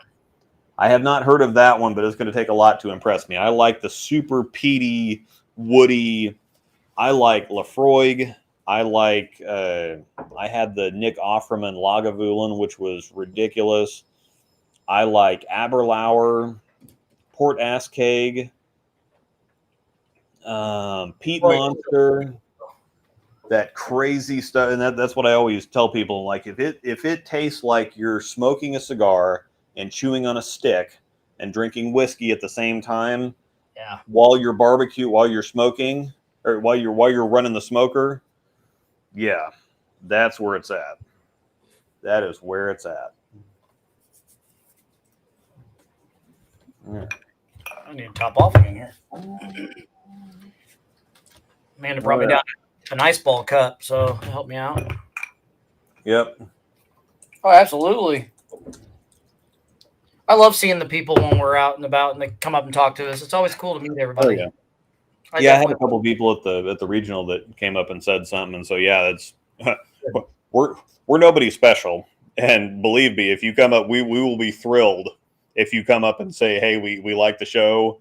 Yeah. It's like, we'll stand there and talk to you. We'll stand there and chat you up, because it's still cool that people watch. So absolutely, we enjoy the hell out of it, though. I especially do. Mm-hmm. I'm a big people person, so if you come up and talk to me, I'll talk to you probably for days. Yeah, I have had a couple people that came up to me, and I think I ended up talking to them longer than they expected. They just wanted to come up and say, hey, I like your channel, whatever else, and then kind of leave me alone. And I just keep talking to them, and they're kind of like, okay, yeah, it was nice to meet you. And so it's like, I don't know, yeah, we can hang out. You want to go get a drink? Let's. I'll be like that. Hey, talk about whatever you want to talk about. I don't care. Yeah. This is a loaded question. I can answer it. But I'm going to answer it. I don't care. President CEO Ron Hicklin. Yeah. CEO Ron Hicklin. So why so many hate CTD? See many be mad at them, but nobody say why. So basically, a lot of the products, especially a lot of the products early, were just repurposed other products with a price hike, is what they were. what he does, he's very good at taking existing products and repackaging them and raising the price and selling them to the bowling community. It's no different than, but at the same time, you can go to. I remember the BSI is a kind of a cheaper cheaper accessories manufacturer that does bags and whatever else. Yeah, they would sell a single microfiber towel. We would sell them for $13, but they cost us $8. And so from the distributor. Yeah. And it's kind of like, so we were selling them for 13, but we didn't get our normal markup on them. Like most of the time you want to be over a 50% plus markup. Your profit margin needs to be like 50, 60%. So if you pay $5 for something, you need to be selling it for 12 or 13 to be able to pay rent, expenses, employees, whatever else. That's just what you got to do. But but you can go to Sam's, Walmart, whatever else, and buy like an 100-pack for $15 or $20. Like it just doesn't make any sense. There's a lot of stuff that's just general stuff that is called bowling. They put a bowling ball on the package and then they sell it for 1 million times more than it costs. And then the whole staffing deal. Most staffing deals right now are really a bad deal, and people for some reason are so desperate to be staffers that he's got a staffing program where people pay like $120, $150 a year or something, or even 75, 70, whatever it costs. I believe they pay monthly. Yeah, but you pay to be a staffer. That doesn't make any sense. Like you are actively paying a company to promote and sell their products, which you in turn get no commission for. At least as a ball staff company, a ball staff player, you do get some kind of commission back. So even if you don't have free balls being auto shipped to you, you do have incentives, I think is the word I'm looking for. Incentives that you can earn comp to get money back. Storm's the only company that has incentives anymore. Motive still has them, barely. Well, yeah, they don't really do the Motive Monday so much anymore. That you may only certain players they allow it. Yeah, certain players. If you noticed, the Motive Mondays have really tamed down. Yeah, most companies that's why people always ask: is there like a version of me that does Brunswick reviews? I'm like, there's no incentives for that. If you make a video, don't make a video, it's no different. They don't care. They probably care, but you're not going to, if you do a video, you're not going to get anything extra for it. They're big enough. They might send you the equipment to make the video with, but that's about it. And at that point, it's like, okay, well, I've got a basement full of bowling balls here. More bowling balls doesn't really do me much good. It's at least compensation if they're sending it to you, though. It is some kind of compensation, but at the same time, you have to spend a lot of time and money to realize the value of that. And if I've already got 20, 30 bowling balls laying around I could be throwing. Yep. At some point, it turns into them sending me I've lost the word, an obligation. Yeah, there you go. I like that. Or something like when am I going to throw a gem? Yep. Or an exotic gem. I'd throw it. A DNA or whatever else. Like, I'm not going to throw that stuff. And so at some point, it's like, I've already got plenty of stuff that I can throw that works just great for me. I've got a lot of stuff sitting on the shelf staring at me I'd love to be throwing. But there's new stuff to throw. There's constantly new stuff to throw. And every once in a while, there's some good stuff that comes through. It's like, oh, yeah, well, this is great. Yeah, I'll make a video for this. And other times, it's kind of like, well, all right, well, I'm going to spend $70 to make this video, and the ball's going to be a boat anchor. So stuff like the gym, I throw the crap out of. The low end stuff, like I drill the thrill for videos and for Motive Mondays, and I think I threw it maybe twice. And I'm twice, like threw it down the lane a couple times and then never threw it again because I just don't throw low end stuff. I don't need to. But the staffer stuff is so overhyped, anyways. It really is. Yeah, that's the thing. Staff programs anymore, it's a glorified rewards program. It doesn't really mean anything. They're not rewarding. It's not a milestone. They're not rewarding you. It doesn't mean that you've arrived or that you've gotten anywhere. It just means they think that you can help sell their equipment, and that's it. Yep. That's why most of them, they just Storm, the vast majority, like Storm won't even consider you for a staff position anymore unless you're in a pro shop. It just, I mean, I get it. It makes sense, but at the same time, it's also it does make sense. Open your eyes a little bit, but it doesn't mean anything anymore. Mm-hmm. But people still are just lining up to be, and that's again why a lot of people have dropped off some staffs. Motive's cleared a lot of people out. There's a lot of people that have dropped from Brunswick because they're just not offering them stuff anymore because there's no demand for staffers.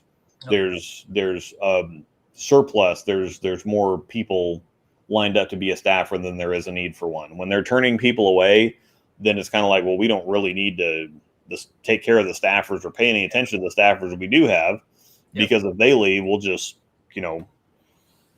replace them with the next sucker that's willing to do more for less. Mm-hmm. And it just doesn't make sense to spend all your free time and money advertising somebody else's product in return for mediocre discounts on bowling balls. It just doesn't make sense. Well, one thing that Motive does well is their brand ambassador role is a really good role. Mm-hmm. I'm not going to go into details with it because it's kind of confidential, but if you have a family, kids, married, whatever, it's not the most ideal position because it requires you to basically all your free times in a bowling center and a pro shops. Yeah, I will say that.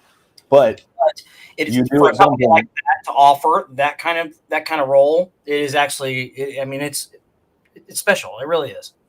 And you do have chances to get financially compensated for something. Yes, 100%. No, we're talking real money. Yes. Yeah. Yes. And so that's most of this other stuff. It's like free stuff is great. Yep. Free stuff is great, especially if it's your hobby. You do a bunch of stuff. Never having to worry about where your equipment comes from is amazing. I won't say a bad thing about that, but at some certain point, you do something for long enough, you spend enough time at it, you spend enough money on it, and it's kind of like, well, I can't just keep dumping money and time into this for bowling. I already have plenty of bowling balls. I don't need more bowling balls. I need, pay for a little bit of gas or lineage or something to help cover my expenses for this. Yep. I'm not asking for a piece of the pie, just I don't want to put so much of my ass on the line for more bowling balls. I enjoyed the heck out of being a brand ambassador, though. I will say that it's just it didn't work out for me as a dad with daughter getting in gymnastics and stuff like that. But it was a lot of fun. I mean, working ball demos and things like that's a lot of fun. It just when you got to travel out of town with the cases and cases and cases of bowling balls, it doesn't get fun all the time either. So. Yep, black tape is the smooth one. The white tape, black tape's generally smooth, but they do have Turbo's got several different colors that's smooth, and they have several different colors that are textury. But generally, historically speaking, white tape has some texture. Black tape's the slick. I use the Turbo orange tape, and it's like white tape. They need to get more patches. Yep. Hard to get on SPI unless you're in a shop. I mean, that's the only way you're getting in a shop or getting a spot right now. This is a Vol experience, bowl 100 and then make the show. Yeah, she did that one time. She shot 100 in qualifying. And it's like if somebody that's that good has Tom Doherty shot 100 on TV. You get on TV and then you shoot 100. I don't care how nervous you are. Literally anybody else, you put anybody else on TV their first time, they will not shoot. That record will never be broken. Everybody thought that Steve Jaros's 129 would never be broken. And so if a guy like that can make a TV show at a professional tournament and then have a catastrophe game for 100 and then handle it the way that he handled it. Yeah. It just doesn't get better than that. By the way, I think we're gonna do something fun. I'm gonna pick the ball cup tonight, and you pick the shirt. Okay. I'll give away. I'll do it with my credit, unless you want to give one away. But I'll do the T-shirt. I'm good. Or you do the T-shirt. I'll do the ball cup. Yep. For the T-shirt, they need to reach out to me. We can talk about that when we're done. Yeah. Bruzel and ADHD whiskey going live here in 15 minutes. That's hilarious. You and I could literally do just a drinking show. It doesn't even have to talk bowling. We could just do a drinking show on the side. Yeah. A lot of the staffer deals these days seem to be I read a web page and click sign up in order to get on staff. Doesn't seem especially. Yeah. I mean, it doesn't mean that you're going to get accepted, but I mean, we have all kinds of people that the people that don't even read their contracts, they just kind of initial, click through. They don't pay attention to anything. They don't try. They just want their discounts on bowling balls. That's the only reason they signed up in the first place. Yep. And then the companies, we have so many people that they can't pay attention or keep track of anybody anyway. And so everybody just kind of does what they want. And yep, I agree. Not to bag on CTD too much either, because I actually use their True Cut pads. I like their True Cut pads. True Cut pads are the best ones out there. I use True Cut pads. They are. How are the Cool Wick shorts? We talked about that a little bit ago. We do not. I think Luke bought it. Did you buy a pair?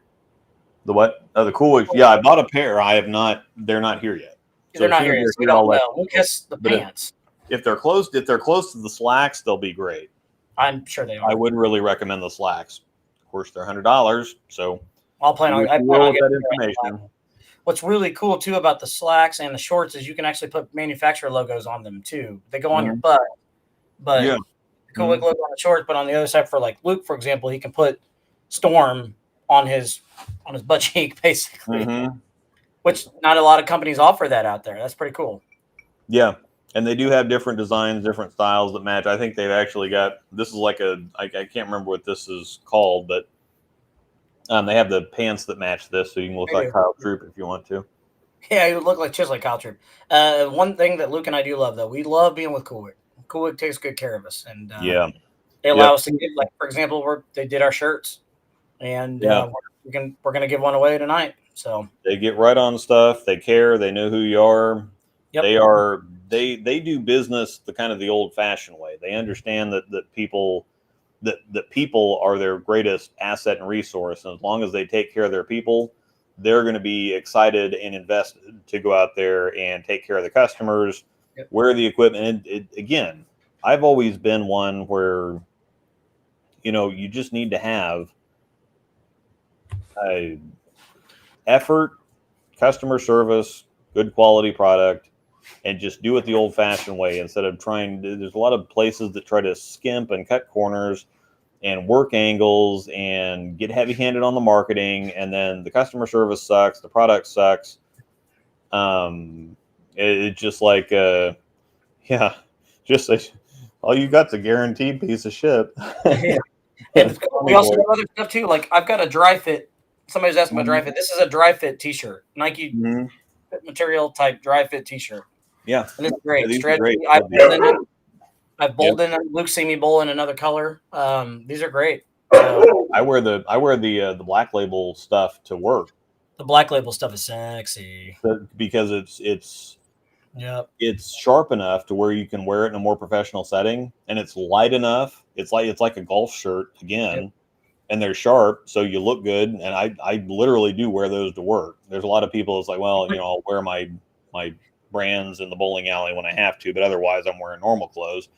It's like, no, I wear this stuff all over the place, not because I'm trying to rep a brand that nobody knows what the symbol means, so they don't care. But it's just golfed in it too. Yeah. I golf in the tournament every year wearing them. So absolutely. Yeah. But all it is a clock. Oh, actually, this is a good question. Yeah. They offer team bowling shirts to be customized for league. Yes, and right now they do have I think I saw it on their Facebook page. It's buy 4 get 1 free.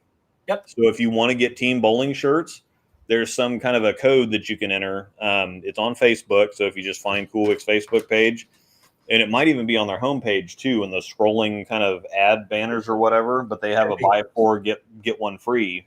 So if you want team jerseys, this is the time to get them. So the other thing too is if you watch this later and you don't want to click on the link, if you go to if you go to Cool Wick's webpage and you want one of our hoodies or our T-shirts, type in all you have to do is type in the search bar Haws or Rose Doll, and it'll pull up our merch. So or just breakdown on there too. So just get in the search bar and type in breakdown. They'll pull them both up. That works too. Yes, and it's got both of our names on it. So All right. All right. So we're at the end of the show. So let's go ahead and pick a couple people, and I'm going to give away a ball cup. Is that what we're doing? Yeah, and I've got plenty to pick from here. So hopefully, the T-shirt, the T-shirt, like I told you, the T-shirt will come. I'll take care of it. So they need to reach out to me. Okay. It's kind of like the opposite. You guys are doing the ball cups. Mm-hmm. So ball cup, I'm gonna go with Jonathan L. Tiffany. He's gonna win a ball cup. Jonathan Tiffany is gonna win a ball cup. Sweet. So yeah, I'll Jonathan, if you're not still here, I'll send you something on Facebook tomorrow, and I'll send you a picture of the stack here. But if you are still here, we've got the solid colors, we got metallic colors. Just let me know what you want. And as far as a shirt, I've got to give Nico something. Nico's always posting on our Facebook page, interesting stuff, good stuff. He's not just spamming us with a bunch of nonsense. He's keeping us up with real bowling stuff that's going on. So I've got to give Nico a T-shirt. I'll tell you what, right now, if you watch our draft show next week, anybody watches our draft show, because I know a lot of you don't care about our local stuff, but if you watch, I'll give away another T-shirt. Yeah, we can do that, and we've got more of these ball cups to give away. So Nico, please reach out to me. I need your shirt size and all address, all that stuff. Please reach out to us. We have our email. Just email us at our email, and I'll take care of it. Okay. Okay. So. Yep. Yeah. I had this one set aside with I think he won that one.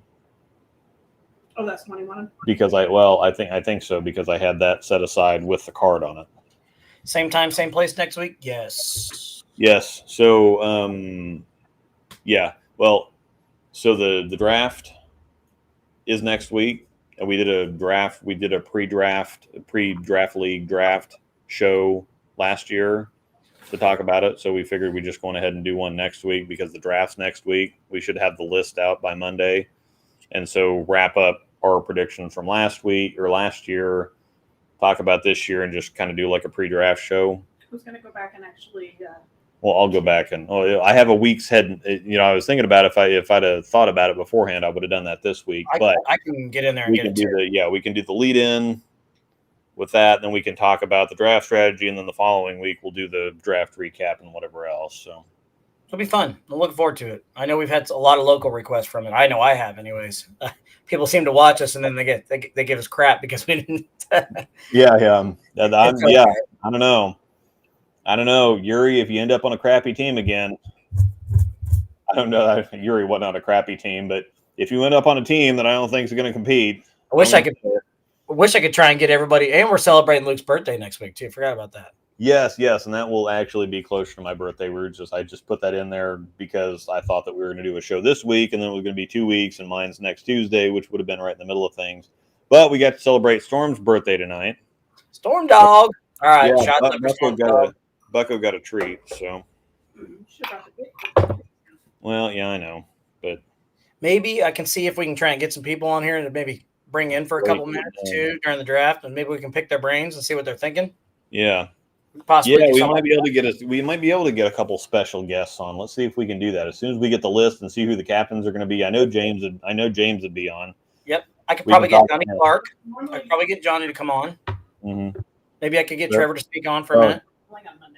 Well, James's birthday is also next Monday too, so maybe I could get Trevor to sneak on, and we'll talk to a few people. Maybe we can get it going.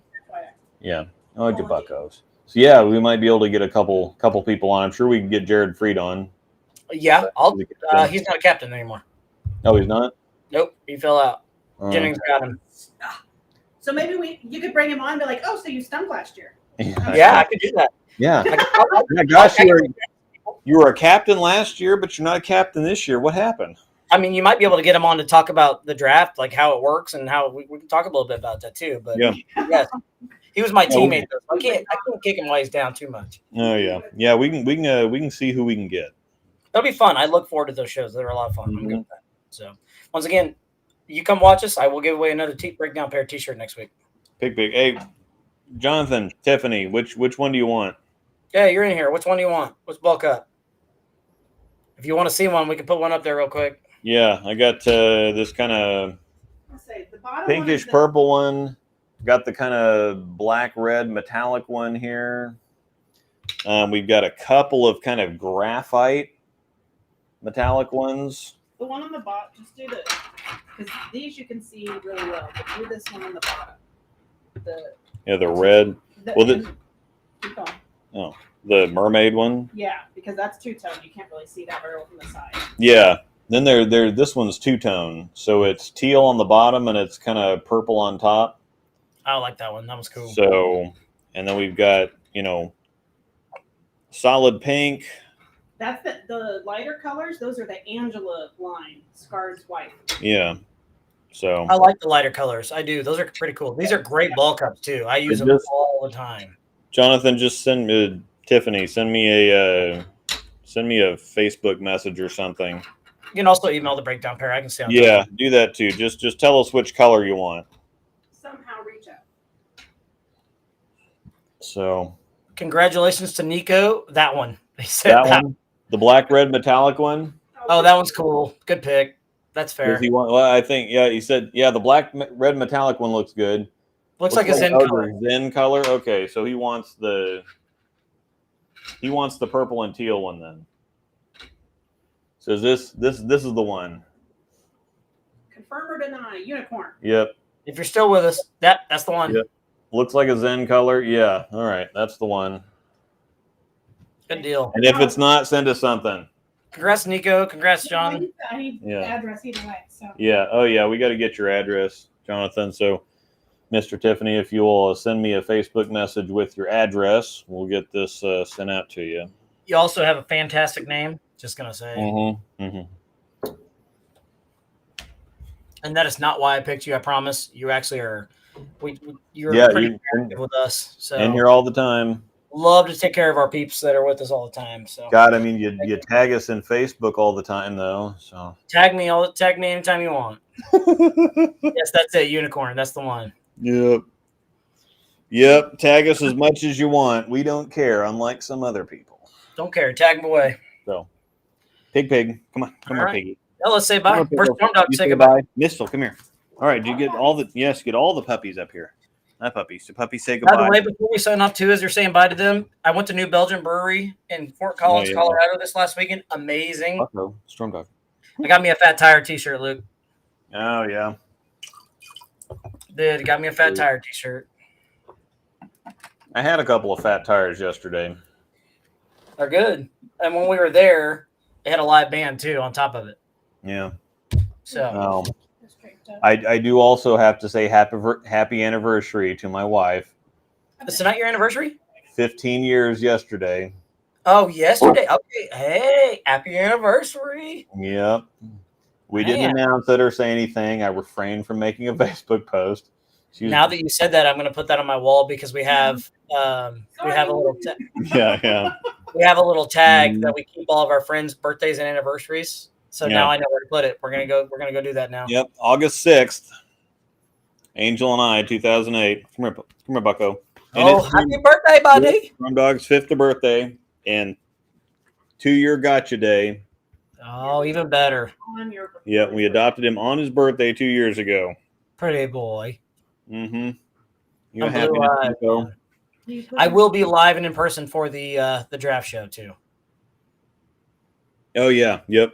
I will be live in person.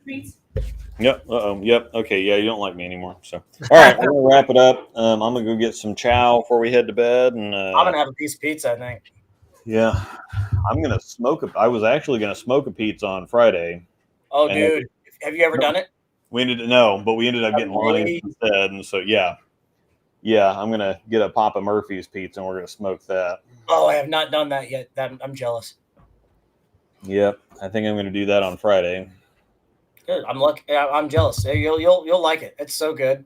Amanda doesn't want me to cook it any other way. Yeah, it's that good. Yep. All right. Well, congratulations, Nico. Congratulations, John and Tiffany. Appreciate you guys. You guys rock. Everybody that was with us tonight. Kendall, everybody. Yep. And we still got plenty of stuff to give away here too. So. Yep. I love interacting with everybody so much. It's so much fun. When I get in here and get going, it's a lot of fun. So thank you. Yep. All right. We will see y'all next week.